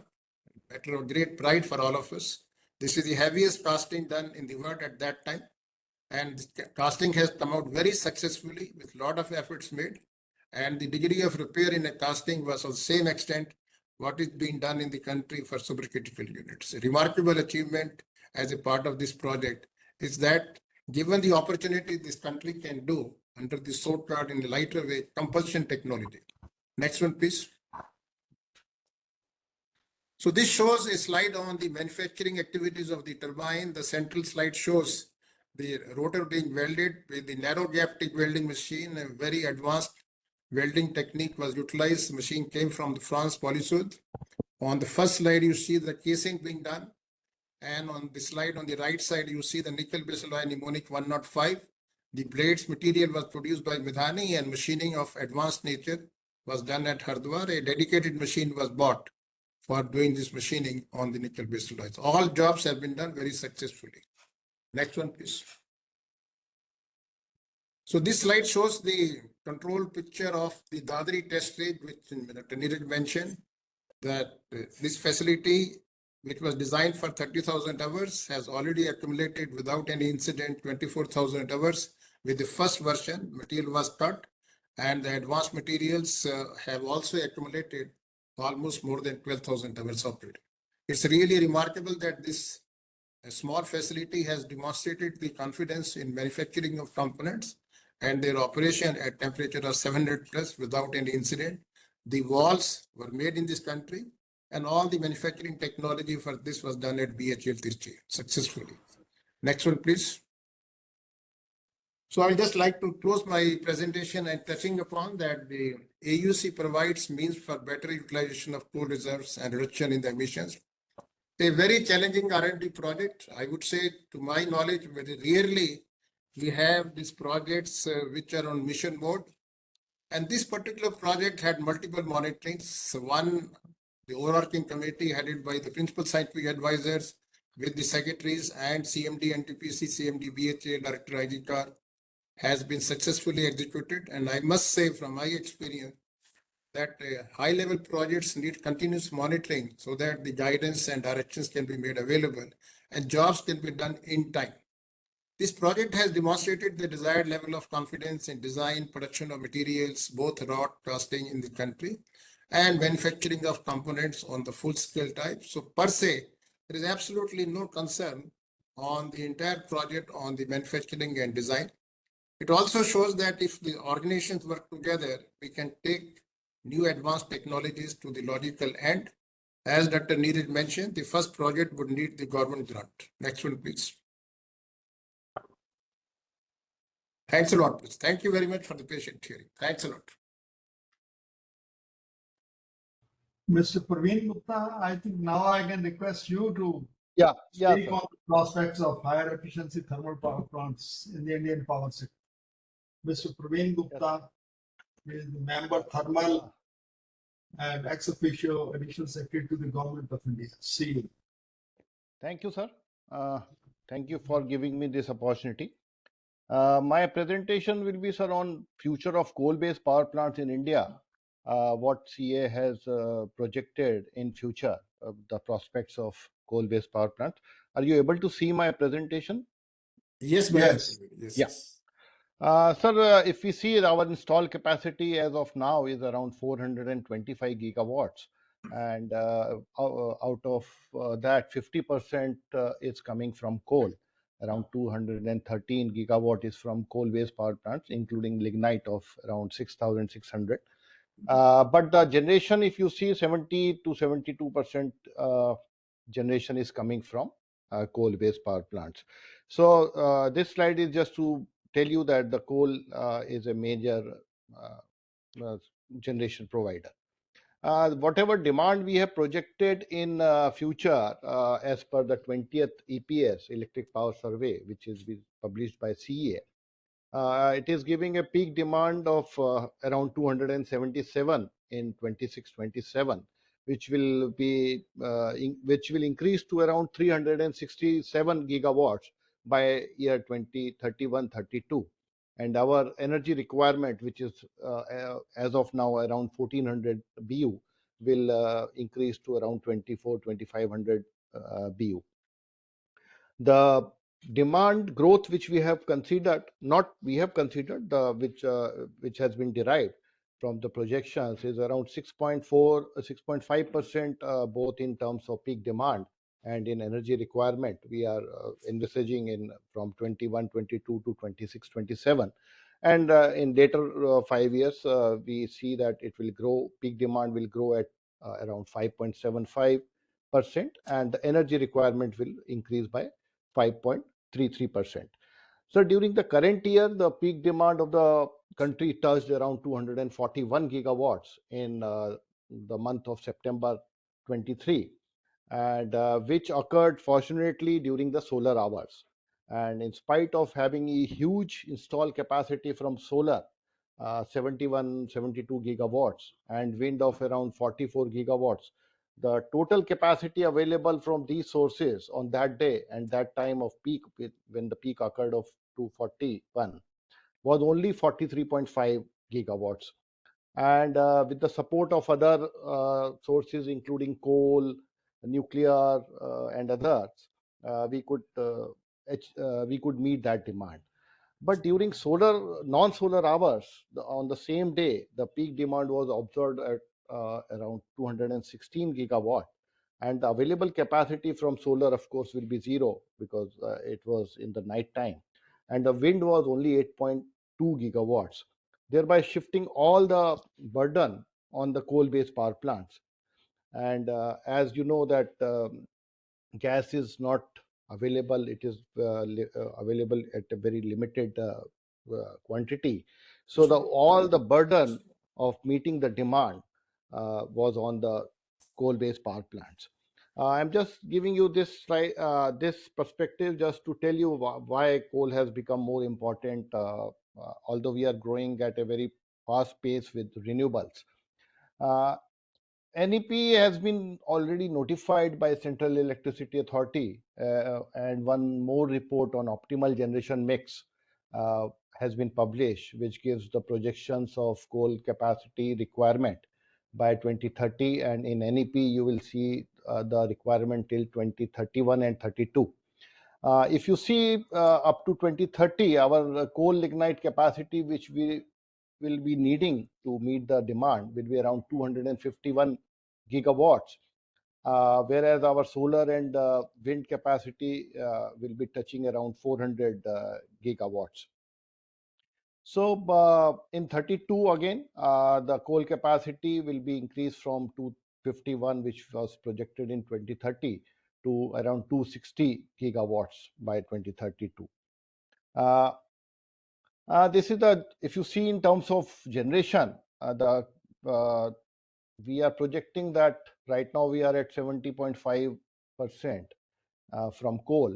It will reduce to around 59% in 26-27, and by 50% in 31-32. So we can see that the coal will remain in future, although the share in terms of generation will reduce from 72% as of now to 50%. This is a typical day peak demand day graph. This is the output of the model which we use. And you can see that the gray area belongs to the coal-based power plant. And you will see that they have to do a lot of flexing during the daytime when solar is at peak, and all the power stations of coal-based will need to come down to a minimum level of 55% or 40% depending on the day. So the major requirement of coal will will be there, but with flexible operations. The likely PLF also will come down of coal-based power plant, and we envisaged the likely PLF of coal-based power plants will be around 60% in 29-30, which will further down to 58% in by 2031-32. And similarly, we have given the coal requirement also. It will not grow as much as it is growing now. If you see in terms of CO2 emissions, it will almost be similar to what we are now having, 1100 million tons per annum. And our emission factor, which is a measure of how much CO2 we will be emitting to generate 1 unit of electricity, will be only 0.43, which is around 0.71 as of now. So these are the projections what we have carried out in NEP. So you can see, because of high penetration of renewables, solar and wind especially, our emissions are coming down to a much lower level. But sir, as I told you that recently we have witnessed huge increase in demand. If you see in previous months, the demand growth was around 12 to 13%. So we envisage one more scenario in the NEP, wherein we increase the demand by 5%, and some more scenarios were developed, and we tried to, because the history of hydro commissioning is that they take much more time than what is there in the actual. They take more time, so we did that delayed scenario. And in delayed scenario, you can see the red row. The capacity of coal will vary from around 254 in conservative scenario to around 262 gigawatts in 2031-32.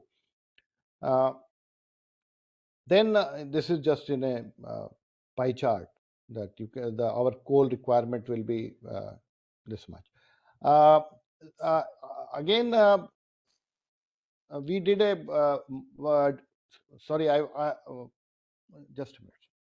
Yeah. We did one stress scenario also, wherein we increased the demand projections by 5%, and we delayed the capacity addition from hydro and renewable energy sources, seeing the trend of capacity addition targets what we could achieve in the last few years. So you can see that there is a drastic increase in the requirement of coal and lignite capacity, which we projected around 260 in base case in 2031-32, may go up to 283 gigawatts by 2031-32 in stress scenario. So it just shows that how much capacity of coal is required. So this table will give you a summary of the requirement of coal capacity.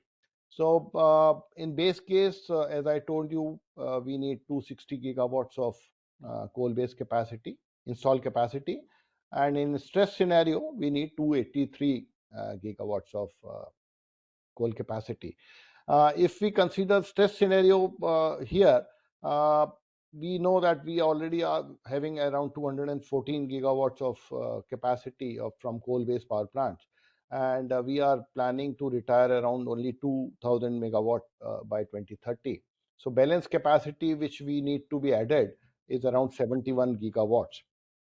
and around 27 gigawatts of the power plants are already under construction, which are likely to be completed by the year 26-27. And the capacity which is already under bidding is around 12 gigawatts. So we need around 37 gigawatts of more capacity from coal-based power plants. This is just to give a insight of how the under construction capacity is there. Most of the capacity is coming from central and state. Recently, a private player, Adani Mahan power plant, has been bidded out of 1600 megawatt. So this is just the breakup of the under construction capacity. Although one unit of 800 megawatt, Dr. Narla Tata Rao has been recently commissioned. So that we have to subtract from here. In terms of, if we this picture will give you more clear coal capacity addition requirement in future. So we are having capacity required by 2031-32 in stress case around 283, and we have installed capacity of 214, and we are likely to retire 2 gigawatts of coal-based power plants. So our capacity which is required to be added is around 71 gigawatts. And out of that, I have already told you that 27 gigawatt of coal-based capacity is already under construction, and we have identified a capacity of around 31 gigawatt which is under advanced planning, and out of that 12 gigawatt is already under bid out. So the total capacity in pipeline is already we are having 58. But if you see 71 minus 58, plus we are keeping some safety margin just to identify the more number of projects. So balance capacity to be planned is around 18 gigawatts. And for that, we have already identified around 29 gigawatts worth of plants. Many state governments and many private players have shown interest. Around 11,000, 12,000 gigawatts of megawatts of plants. Private players, IPPs, have shown interest in a recent meeting taken by Honorable Minister of Power. So we can see that coal will remain a major, they will be playing a significant role in the meeting the rising demand. And we have domestic coal reserves. So if we to ensure energy security, we require coal-based power plants. And although to absorb RE generation, variability and intermittency, our coal plants need to be very flexible. And we have to depend on coal because of drought years, low wind, less gas availability, which we seen this year. There are few clean coal technologies already available: supercritical coal-based power plants and ultra supercritical coal-based power plants. We have around 66,000 megawatts of plants based on supercritical and ultra supercritical based technology, and around 96 units are already commissioned of supercritical and few units of ultra supercritical. Of course, advanced ultra supercritical coal-based power plants is an option for us, wherein we will be getting a efficiency improvement of around 4%.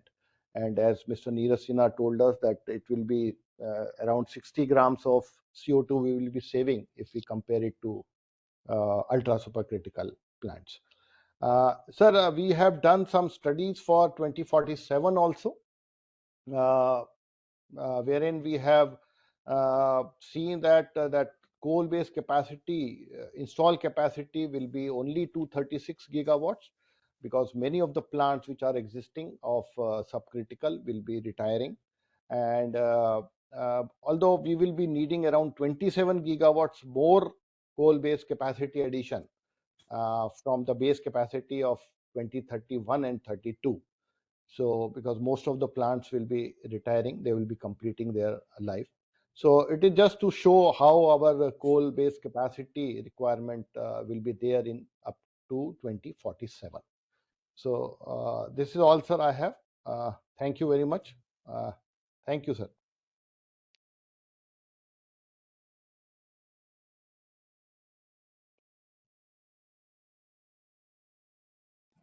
Very good presentation. Very good, Praveen. Thank you, sir. Yeah, Thank you, sir. it gives a lot of idea about right up to 2047. Yes, sir. Yeah, great.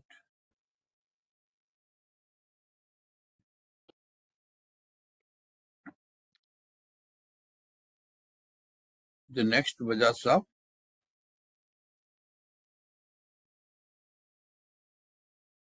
Mr. Bajaj, who is the next speaker? Next speaker is Dr. Yeah, I was on mute. Next speaker is Dr. Vijay Prakash, who is the Chief General Manager, NTPC. He will speak to us on techno-commercial challenges of AUSC technology. Dr. Vijay Prakash.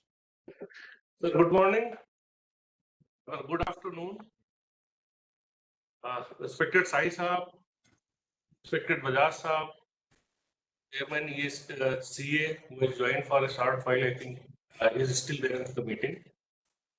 First of all, let me thank all of you for giving me this opportunity for presenting our views in this webinar. And we have three speakers, Dr. Sinha, Dr. Cheetal, and Mr. Praveen Gupta. They have given a very good overview of the power sector scenario and the technology development of AUSC technology. And there is absolutely no doubt about the technology. It is more efficient, it saves coal, it saves CO2 emissions, and it has a potential, and it is totally indigenous. First time in the world it has been done. However, I am going to present my view as a businessman. As a businessman means I have to see the techno-commercial viability and the future of the technology and its consequences. So I don't have a formal presentation. I'll just speak about all the bullet points, and all these concerns have been expressed from time to time in different meetings. So I'll just be covering to these things. So, before I start, I would like to congratulate all the members of IGCAR, BHEL, and NTPC who have taken very good R&D efforts. They have done a very good job. And we have come a long way from the day when we signed the MOU for AUSC technology in 2010. And now we are in 2023. It has been almost 13 years. And we are at such a turning point, at such a point of transition, it's very difficult to see the future of the coal-based generation or future of this AUSC technology. From that perspective, whatever my concerns are, whatever my apprehensions are, I would like to.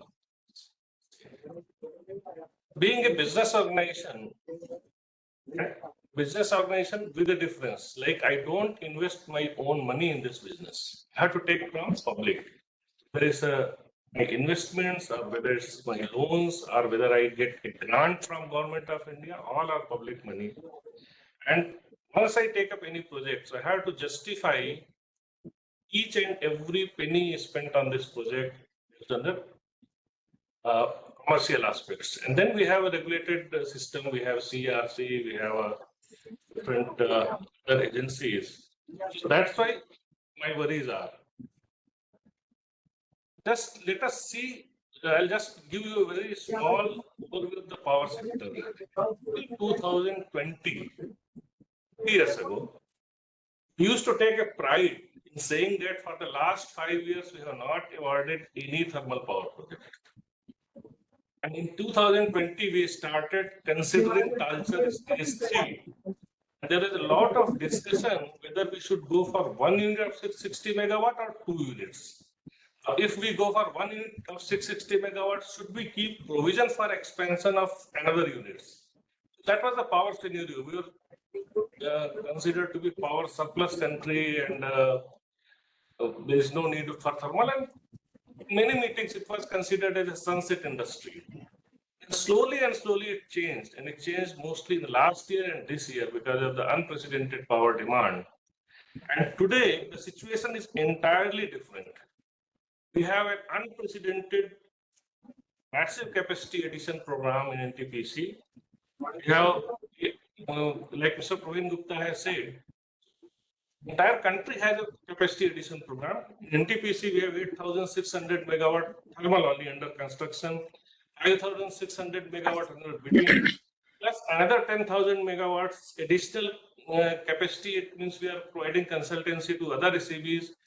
Plus, we have a long list of power projects, brownfield power projects where we can add capacity. So we are still working on that. What could be the other capacity addition avenues? But incidentally, the most important aspect of all this capacity addition is that everything has to be done by 2030-31. We are projecting our capacity addition or thermal requirement up to 2030-31 or 32, not beyond that. Now, all these capacity addition programs are regularly reviewed by Honorable Minister of Power himself every month. And during every meeting, it is emphasized that let us do it quickly because in future we may not be able to do it. There may be a lot of pressure from international agencies, lot of other pressures. So that is another thing. We have to do it quickly. We have to add this coal. So although there is no doubt that coal is going to continue to be a source of base load power generation the next decades to come, 2, 3, 4 decades. But we cannot be sure about whether the same pace of capacity addition will continue beyond 2030-31. That is my first concern. So if I take up a project today, which is its provenness or its performance results after 10 years, so do I have that much of potential for replication of this technology beyond 2031-32? And if I don't have, then how do I justify this grant, or how do I justify this extra expenditure to my investors or to my grant providers?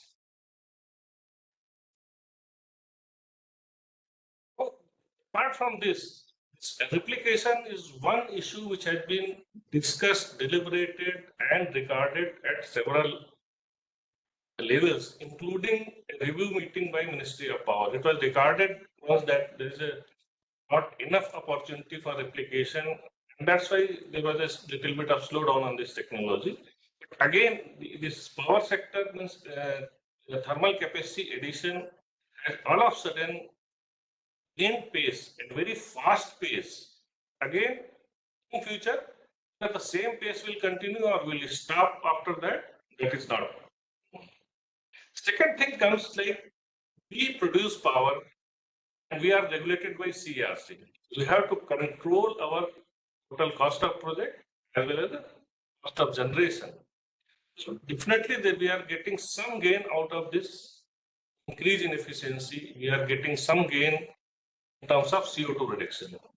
But if I have to evaluate different options, so are there any better options, more economical options to achieve the same goals? That I have to evaluate.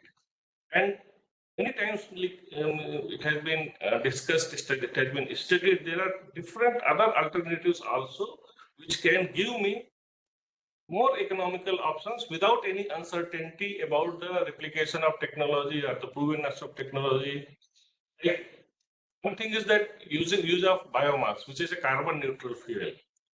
Ministry has a regulation norm for up to 7% carrying up biomass. It may increase up to 10%. NTPC is trying up to 20%. So if we fire up to 20% biomass, straight away reduce our coal requirement by 20% and CO2 emissions by 20% because it's a carbon neutral fuel. No extra cost, the same systems which we have right now.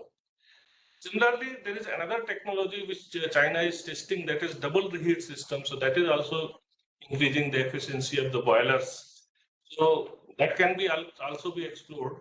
So some of this technology like biomass we can implement in our current fleet also. In fact, all our projects which we are designing and which we are tendering now, we have provision for firing biomass in future.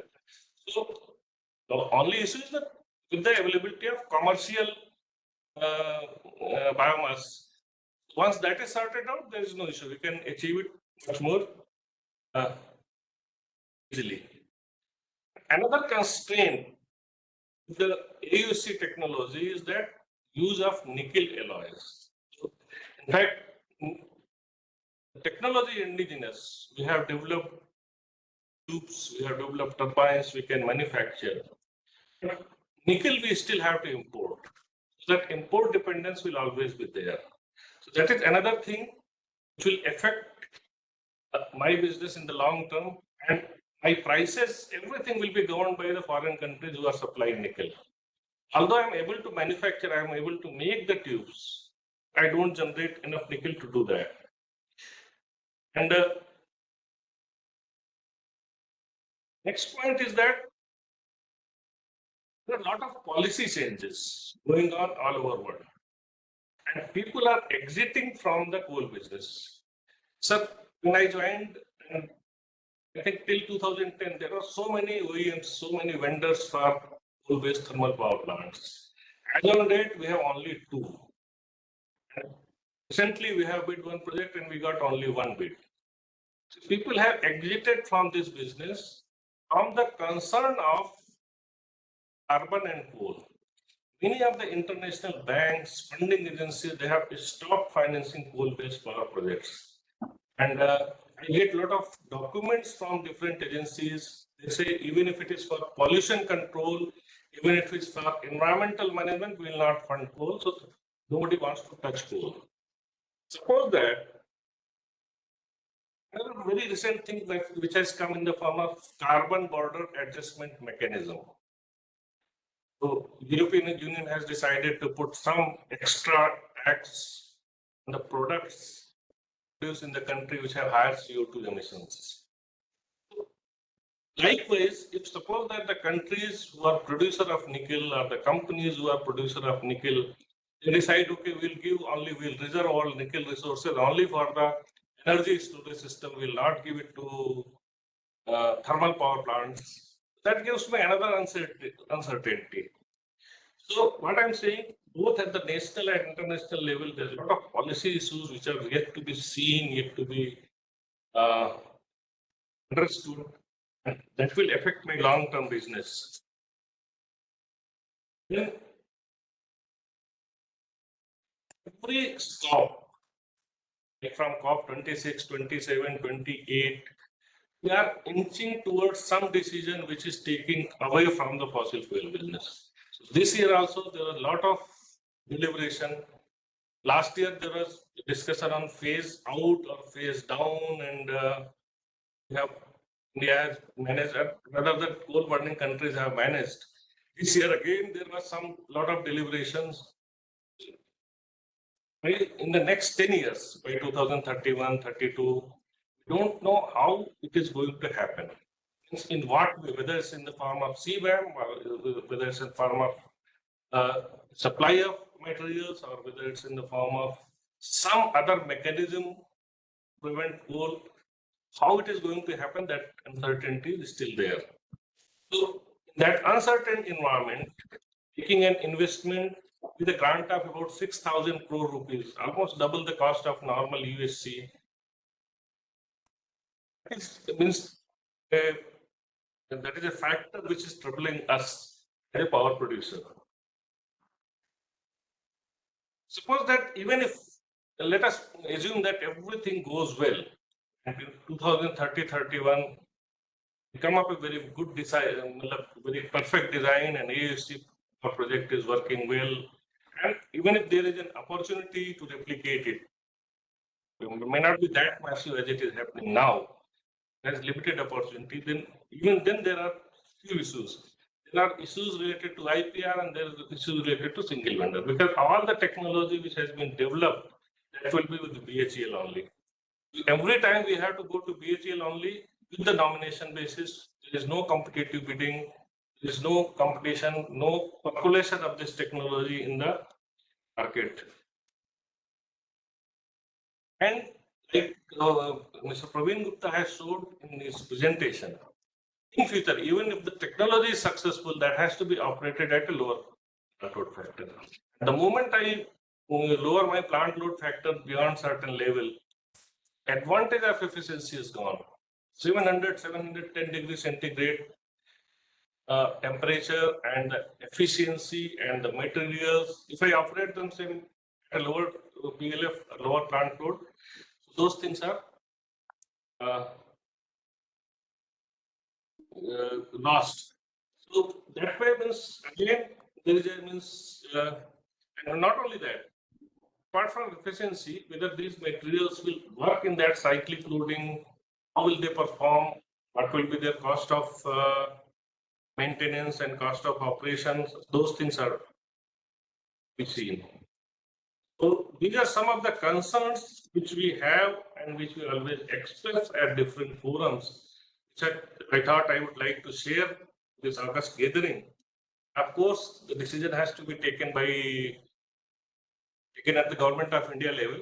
It has to go through the process of EIB approval and all the approval of grant and so many decisions. All the stakeholders are equally involved. I don't mean to cross the statements given by any of my predecessors. At the same time, I have, since there is an opportunity, so I have raised my concern as a commercial power generation company about this technology. Thank you.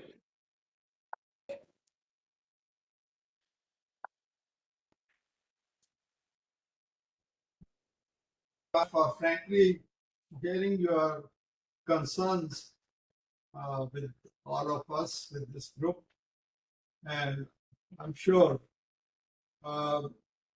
Shri RPS Sasodia, who is the Executive Director of BHEL Power Sector Business Group 1, will try to address your concerns.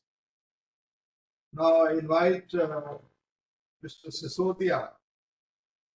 Please.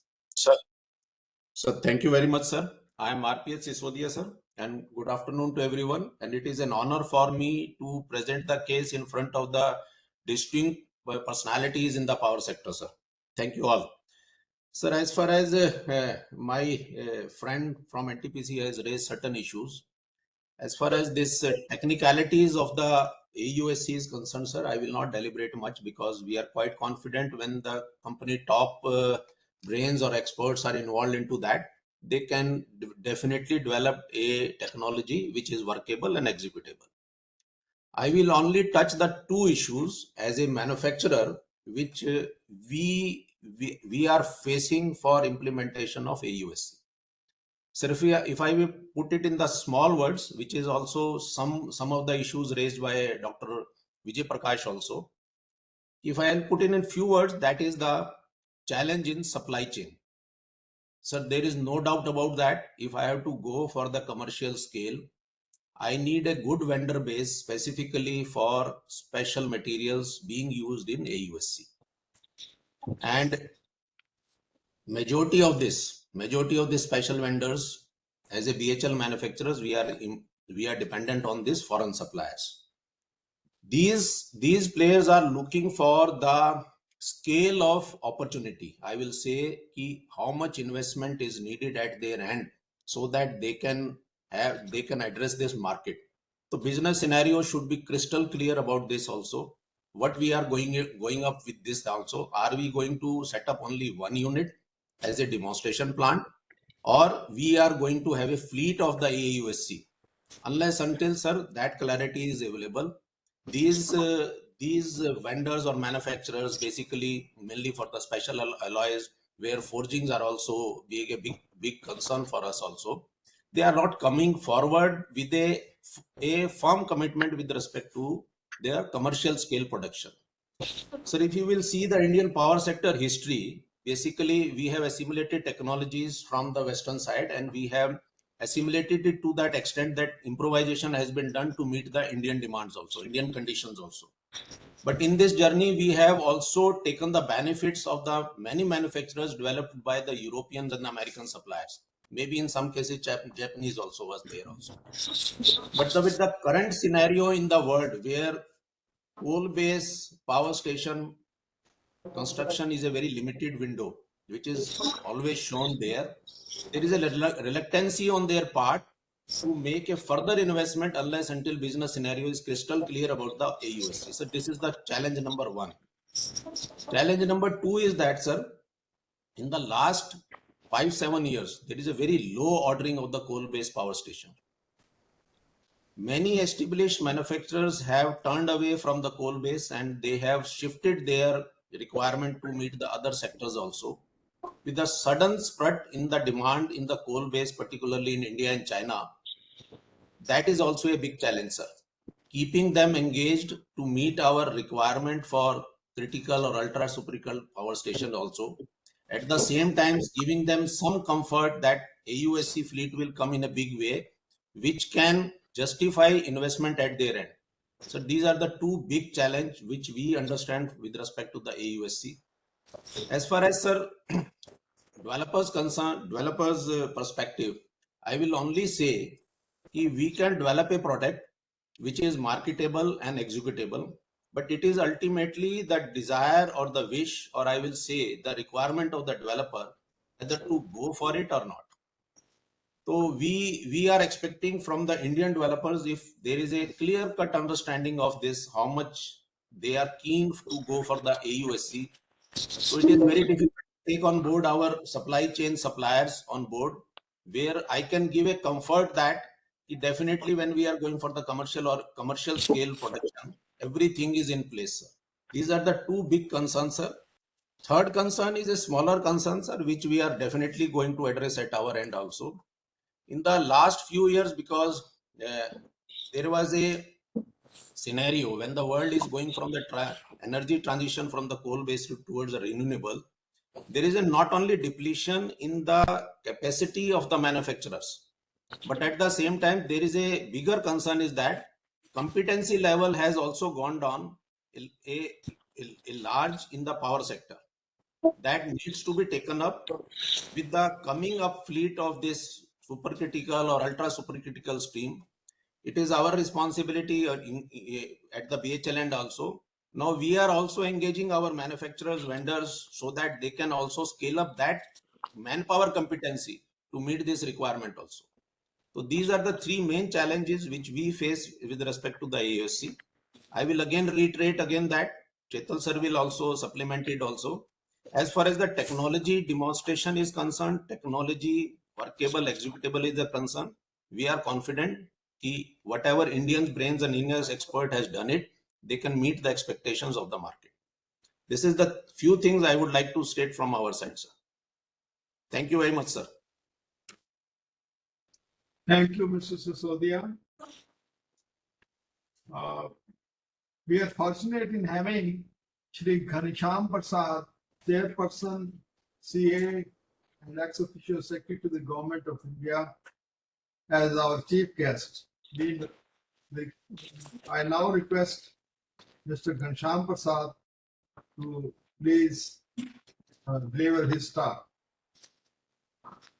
Mr. Ghanshyam Prasad.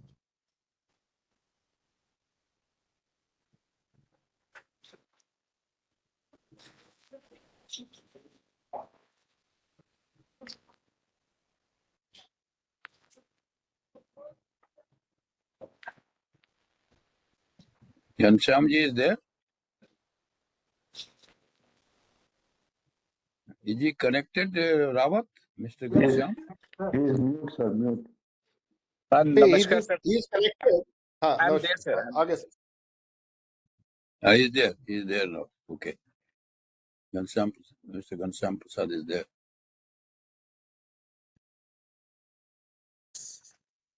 Do you want me to address? You can hear us? Mr. Ghanshyamji, Mr. Bajaj has requested you to say a few words. Okay. Thank you so much, sir, for inviting me to be a part of the forum, and particularly on a very important subject, which we have been deliberating since 2009, if I may say so. I have heard all the speakers, starting from Neeraj ji and then Mr. Chetal and Praveen, and last uh, from NTPC as well. Perspective which has been by the R&D and R&D team, a planner, policy maker, and the person who is really going to execute and run the plants, that is NTPC. What has clearly come out is slightly, I think we have been missing the timelines, probably, that I personally feel when we were in 2009, the scenario was slightly different. In 2009, we were really running short of capacities at that time, and huge amount of coal-based capacity was getting added. And we had a good pipeline as well at that time. And in that, in a period of 2013 to 2016-17, we added somewhere around 1 lakh megawatt of coal-based capacity as well. So had the technology really matured in 7 years or 8 years, what was being envisaged with respect to 2009, probably we would have a good stream of capacity, something like 90,000 megawatt, which would have definitely steered the entire thing. But incidentally, we lost that time, number one. Number two, now scenarios, as NTPC rightly pointed out, world has started net zero, reducing carbon emission, etc., etc. And in this particular scenario, the things are totally fluid. Nobody knows what exactly is going to be there. And India has also committed net zero by 2070. So we were running that scenario, how we are going to really achieve 2070 scenario of India with the present technology, and what else is required to be done to achieve the net zero scenario going forward. What we have seen is even by 2047, there will be a good amount of fleet of thermal or coal-based. The quantum will reduce. Quantum will reduce from 283, what Praveen was saying under the stress scenario, to somewhere around 230 or 240 by the end of 2047, and with a reduced PLF. So the concern raised by NTPC seems to be quite valid, because the moment we keep on adding solar and wind and others, definitely for a number of plants, the PLF will definitely come down. And this has happened elsewhere as well. If you see the history in Britain, or if you see the history in European Union, slowly what happened is the fleet of coal-based stations initially started flexing. They flexed as low as 20%. And then they started operating in 2 shifts. And after 2 shifts, slowly the plants were shut down. Of course, there is a question after the gas crisis of Ukraine. People have again started talking about coal-based stations. But these are a very few countries which have started. And of course, China, India, Indonesia being one of the key elements on this. So they had been, I mean, this will be the only isolation pushing for it, but under a huge amount of pressure as far as the climate goals are concerned. So at this point of time, it's a very difficult thing to, even in the fleet, what Praveen was mentioning, that whatever 70 gigawatt that we require, and in that already 55 gigawatt has already been formed up. That means I can't take any other technology other than this. Even if we are sitting in 23, and for the remaining 18 to 20 gigawatt for which the decision is to be taken, that decision will have to be taken in next 2 years itself. So next 2 years, I am not sure whether we can really go ahead with advanced ultra supercritical technology. So we'll have to really confine ourselves with the decision of mostly up to ultra supercritical technology. So an entire requirement, even in this stress scenario of around 283 gigawatt, reaching up to 283 gigawatt, to my understanding, will depend on the available technology, what we have as of now. The next concern that I see is, as I mentioned, that since we will be adding a huge amount of solar wind as we go along, so all these thermal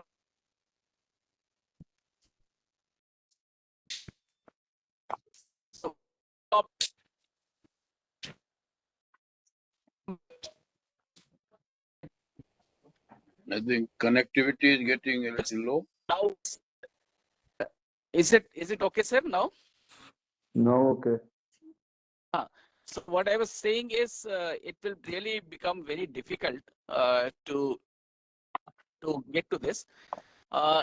One more point that I just wanted to stress upon is because we already have the technology, mature technology up to ultra supercritical. Any replication further will be better if we stick to these technology only, because as NTPC was also mentioning, that we are also losing the fleet who are good manpower and who can really assist us going forward for next 25 years or next 40 years to maintain these power plants itself. So we have to be very, very careful. Of course, I don't mind getting this particular technology developed indigenously, but I see a bleak replication as far as the current scenario and the world scenario emerges. So that's all what I wanted to add, sir. Thank you so much, sir.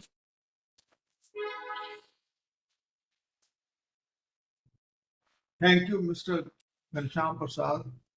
Your concerns are very valid, and we are very judiciously remarked about the need or otherwise of the advanced ultra supercritical technology. Thank you once again for being our chief guest and giving your valuable views on this technology. Thank you.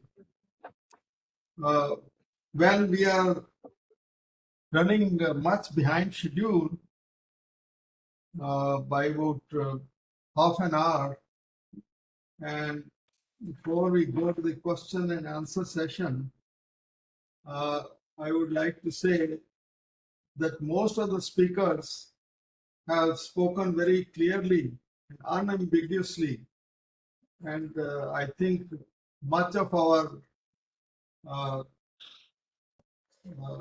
questions would have been answered. Nevertheless, I think we need to have, instead of at least some short session for questions and answers.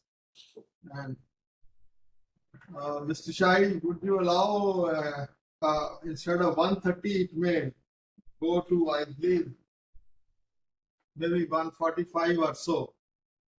One question, because I see the attendance is thinning out. Let us anybody. But Mr. Verma, would you have any question?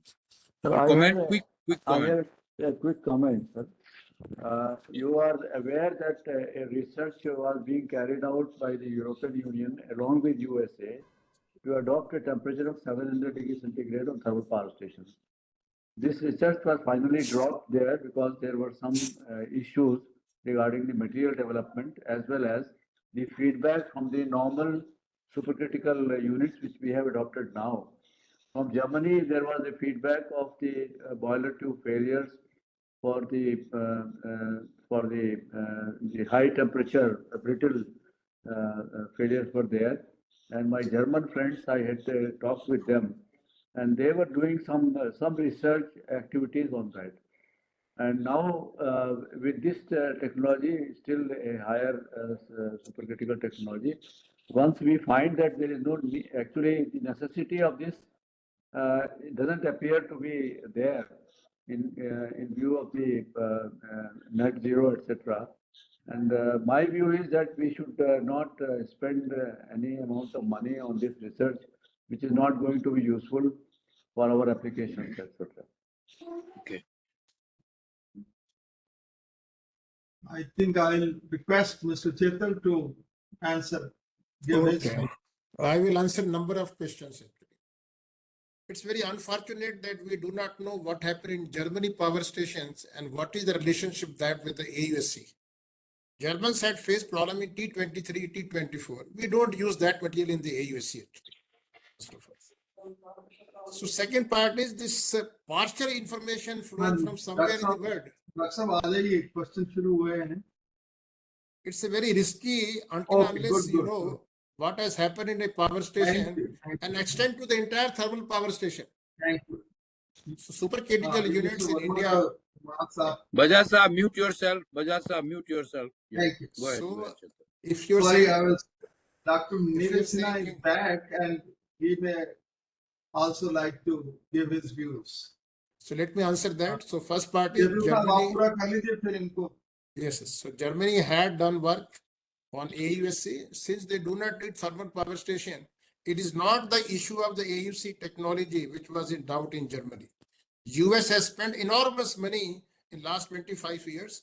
They have developed for 760 degrees centigrade and never a question was raised because of the materials. They have dropped it. USA has dropped the thermal power station because of the regulation. Today, if you see in US, it is impossible to build a thermal power station because the environmental norms are overly tight. So let us not try to bring unfortunately in this country, we are not looking at what are the resources every country has got. We have no oil, no gas. US has not to worry about that. So what is happening in US is not the way we should work in India. India has coal, we have to work. What is the best way to utilize the coal? Be it for hydrogen, be it for thermal power station. This concept of what is happening in the West is the right thing. Unfortunately, we have to drop it out. Let me answer some questions of Dr. Vijay Prakash.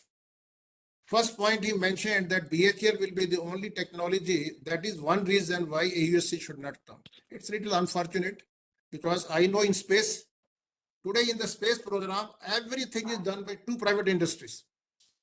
MTR in Hyderabad and Godrej. I have been aware of that part.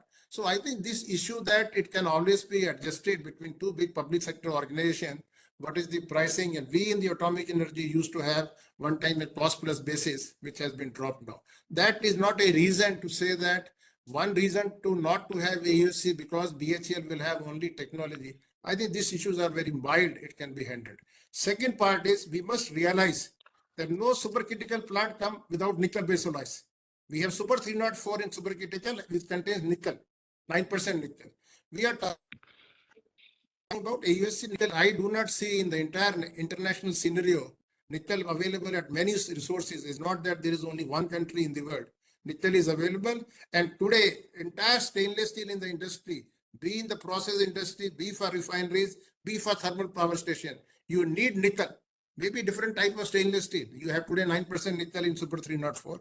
So I would say that reason that there is a nickel and that is why the plant should not come, then no plant can come in the industries. Every plant of larger temperature for refinery or gas turbines definitely need nickel based alloys. And I think we also have seen some nickel reserves in the country. Time will indicate like that, like we have seen lithium, we might be able to have it. So the point which are being mentioned that the reasons are of that. Let me also take one very strong statement. I had the benefit of listening one talk many years back from the company which is able to find what is the price of the coal. At the end of the talk, with all the resources, knowledge available, I asked him whether your numbers tally with what you predict. He said never. Impossible to find out whether a mine has been closed or not. When the work was started 2 years back, it was mentioned country doesn't need thermal power station. Just in 1 year, 6 months back, we are saying country needs so many power stations. That means we are not able to predict what will happen in the future. All said and done, The other point which was mentioned about the load and the PLF factor, let me indicate anywhere in the world, units which are very efficient, they are run in a different mode. One must give the concept of a must mode for units which are very efficient. So once we have AUC technology with less emission, I must request for people to consider even for supercritical units, they must have a different treatment compared to subcritical units. If you want to have load shutdown the unit which are worse operating. Why do you bring the concept that the unit which is generating least tariff, which is the most polluting one, will be running in the country? So we need to work for, if we are saying emission is the criteria, we must bring a concept, units which are efficient should run, not the unit which emit the maximum amount of CO2.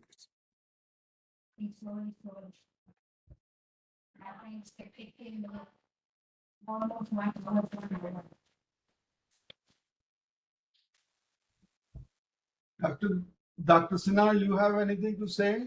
No, no, Chetal Saab's response was so comprehensive. I have nothing left to add, frankly. Okay. Sir, if you allow me, I am R.S. Sharma. Can I say something on this subject, sir? Please, quickly. Yeah. So what I would like to submit is that India should not look towards Europe or Germany or the Western countries when we are planning for the coal-based stations, sir. India is in somewhat unique position and we should look from that point of view. My worry is this, sir, and my apprehension is this, that today is 2023. We are talking up to 2047, just 14 years after. Probably we will require to talk about 40 and 50 years. And if we take a back scenario, sir, we will certainly require coal-based power plants, sir. The life of the coal-based power plant is not less than 40, 50 years, sir. And there, the efficiency shall become very key, sir. So certainly what I would like to say, in spite of many things of what have been said by NTPC and BHL, I do agree. But then probably the government of India and the planners should find the way as to how this technology should be brought in India. That's what I wanted to say, sir. I couldn't have agreed more with Sharmaji. Thank you for that comment. And sir, what Dr. Chetal has said, sir, this AUSC must be operated on the must mode operation, sir. And this I have always felt as an operator. Sir, I have felt it as an operator from NTPC. And it is high time that the planners must look into this, sir, very, very seriously, sir. Thanks, sir.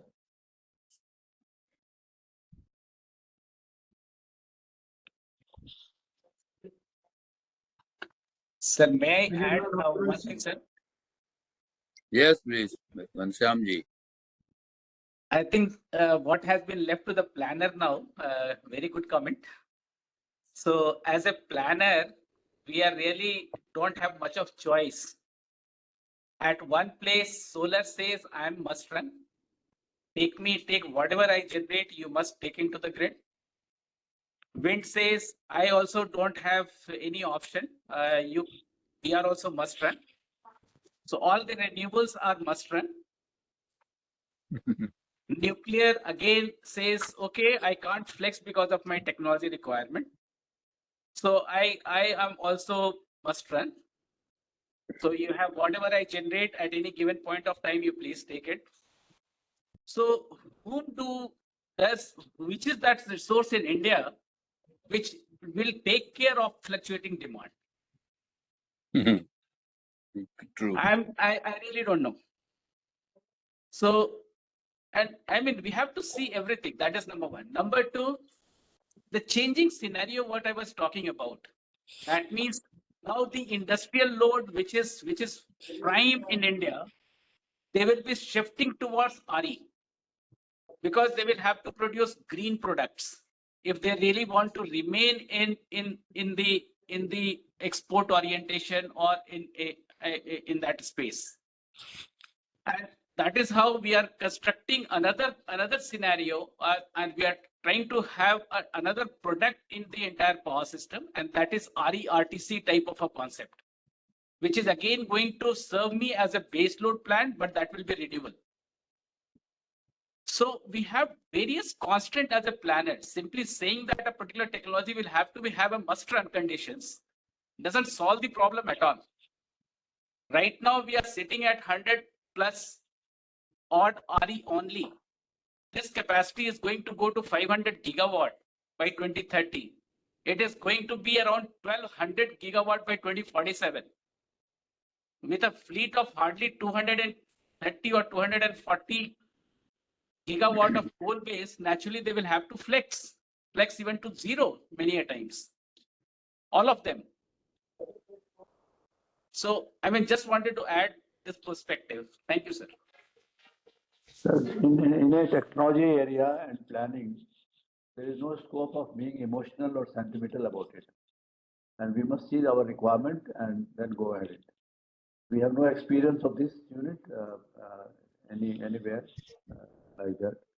And therefore, think about it, my suggestion. Can I come in, Shahi Saab, with your kind permission? I'm Neeraj Sinha here. Please. So I just wanted to submit a couple of things. We are not emotional. We are very pragmatic. We are all engineers. I don't need to, tell this community about Chiral Saab's achievement as the director of the Indira Gandhi Center for Atomic Research, Department of Atomic Energy, Kalpakkam. And Bajaj Saab also has been involved in the whole effort. I mean, literally anyone who is anything. And sir, I don't know if you'll remember when you were the Secretary of Power, we had come to you way back in 2006, 2005, 2006 with this very technology, and we had a presentation to you as well in your office. So it has not been emotional.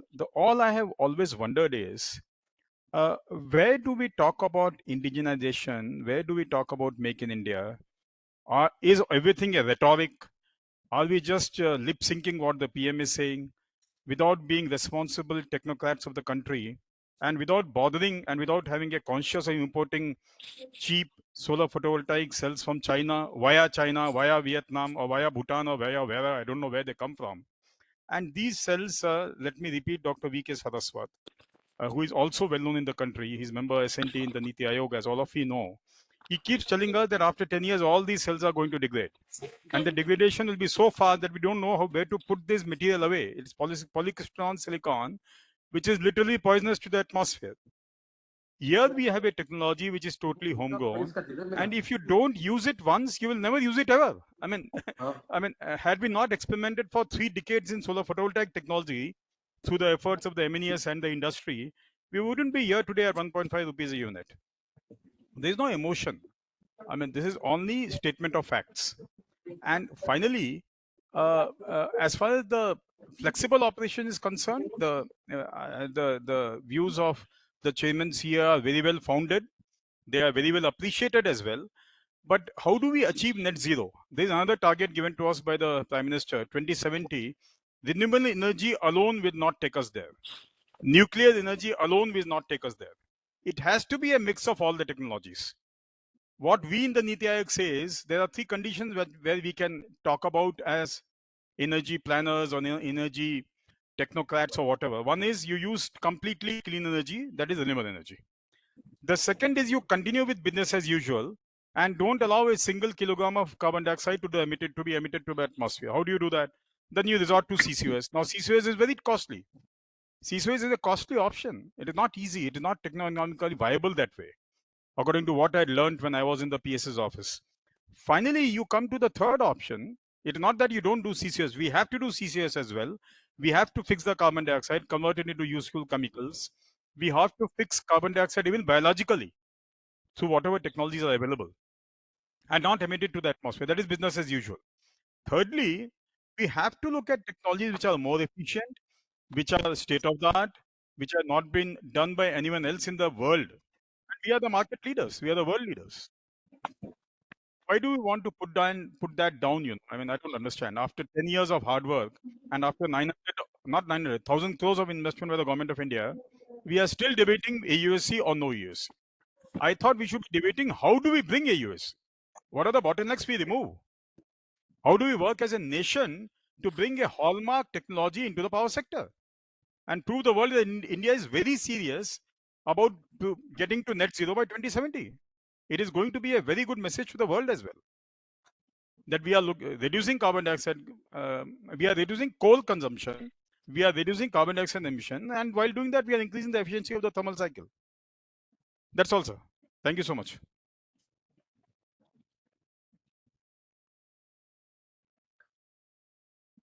Good. So I think the debate has been very much involved debate. We have, I think Ghanshyamji gave an overview. His earlier presentation was made by CEA, and we had presentations from the research group. You don't seem to converge. That is a fact that while one view is that we should encourage this, but for encouraging this, we should have a manufacturer. If you want only prototype to be done, then that is a different matter. But manufacturing, our best manufacturer, the major manufacturer is BHEL. The BHEL viewpoint is that there are manufacturers all over the world who are running away from coal now. It's a fact. And mind you, manufacturers are not the only people who do this. They are supported by a network of various suppliers and all that. So they are all running away. There's a fact. There looks to be a case that we should improve on technology. For the first time, I'm seeing that some good development has happened. I'm familiar with the 2003 decision of that fast breeder reactor, which started with certain estimate, and it has been going on. And Mr. Kakotkar, we were contemporary. Mr. Kakotkar used to say that just at the close of 10th 5-year plan, maybe in the beginning of 11th 5-year plan, some outcome will come. But of course, research takes time. This is not to criticize our experience and our knowledge, but it does take time.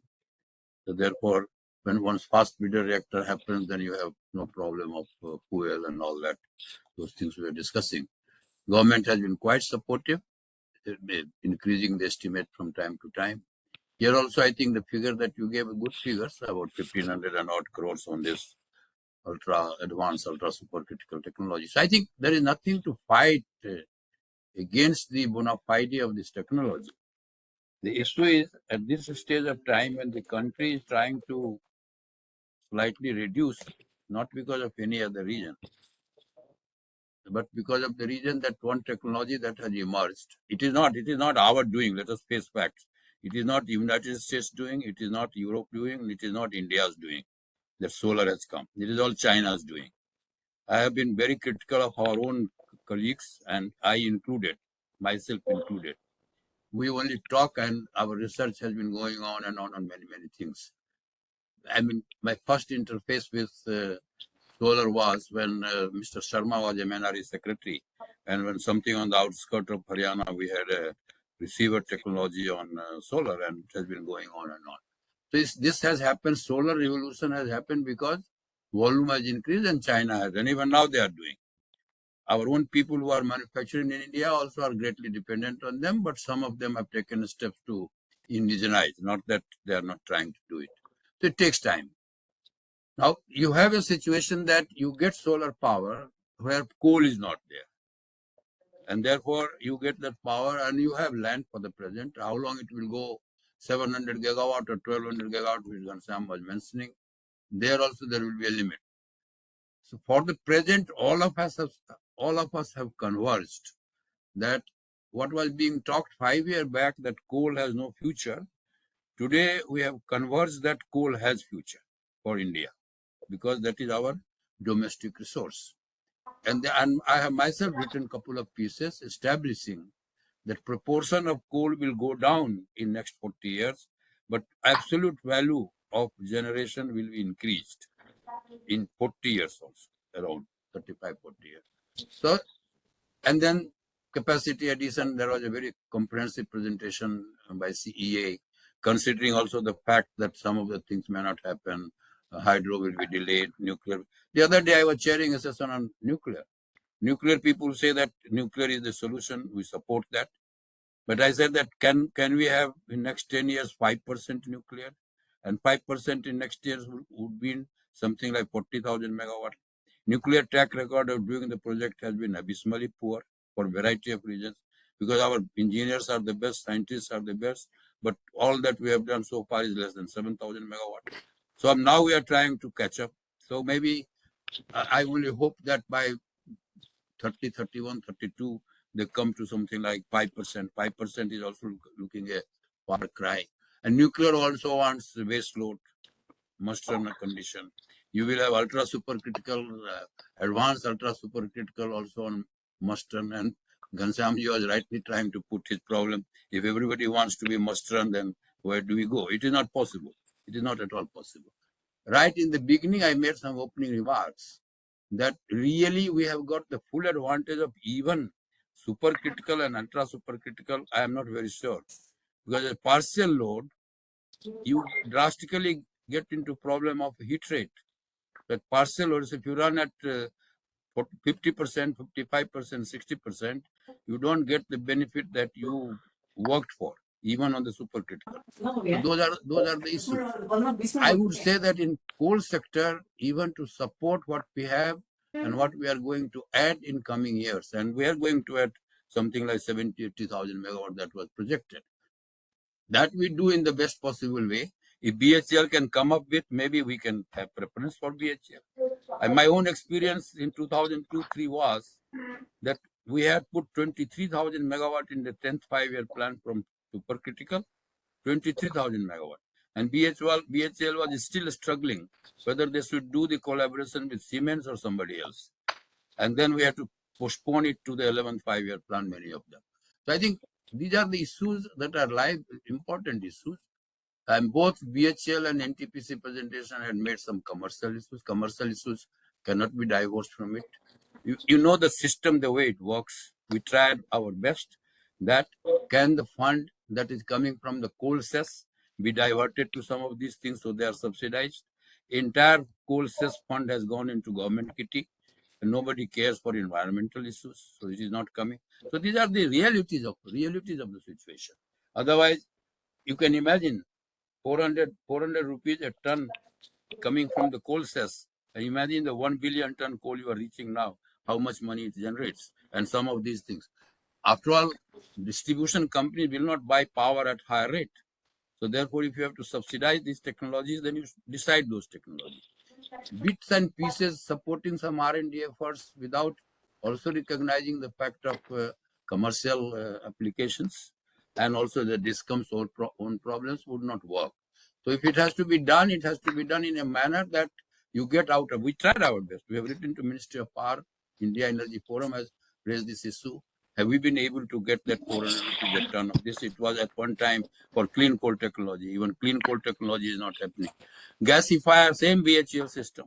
5 megawatt, even my time when I was there, they were not able to justify 5 megawatt, only 5 megawatt gasifier. So I think let us face facts. I have full regard and respect for all that is being done in the research.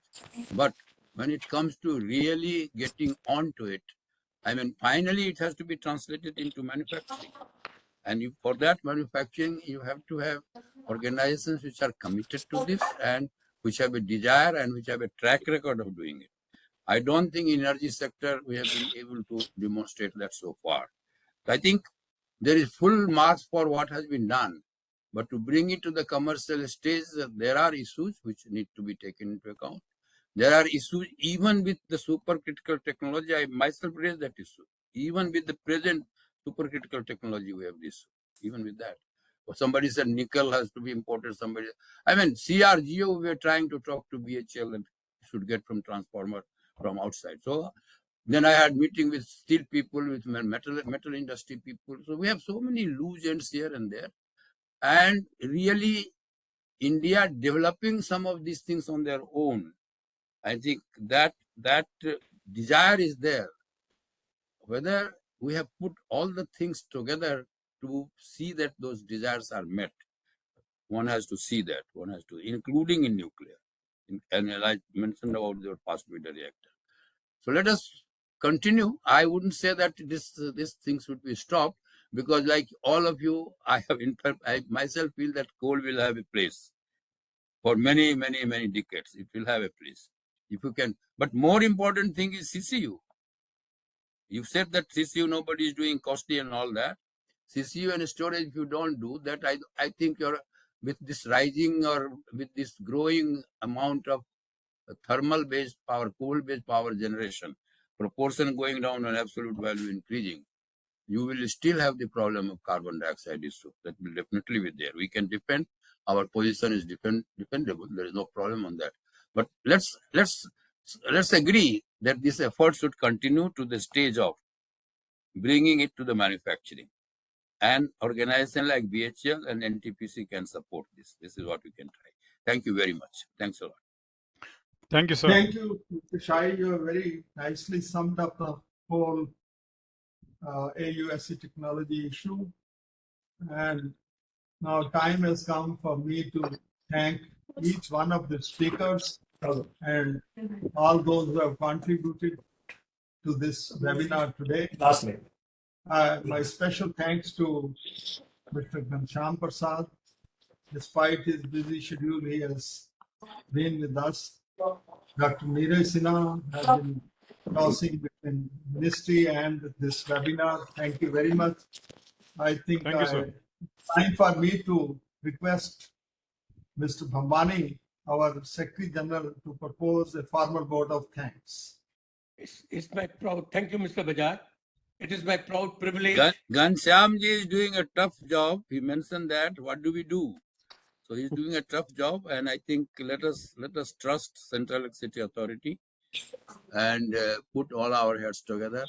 Research groups should be given all support. There is absolutely no doubt about it. We should not get discouraged. It's my proud privilege and honor to propose the vote of thanks. We are extremely grateful to Mr. Ghanshyam Prasad, who has spent time and shared the views of CEA on this very important topic, as Mr. Sai said. India Energy Forum is a NGO, registered with societies. It's a non-profit. When we are in India Energy Forum is promoting all verticals of energy. And our mission is to contribute effectively for development of sustainable energy security in India. India Energy Forum has more than, it's a brainstorming battery where we have all the experts from the field and they share their views on all topics to promote and enlarge the energy sector. I again thank you very much for joining us for this very important webinar. We wish we had a physical meet so that we could give you the lunch, but since it's a webinar, so we are all grateful to you for continuing and sharing your views on this topic. Thank you very much. Thank you very much, Mr. Sahi, Mr. Bajaj, all other present in this seminar. Thank you very much. Thank you. Thanks. Thank you. Thank you. Thank you. Thank you, sir. Thank you very much. Thank you, sir. Thank you, sir. Thank you, sir. Thank you, sir. Thank you. Thank you, Shai Saab and Bajaj ji.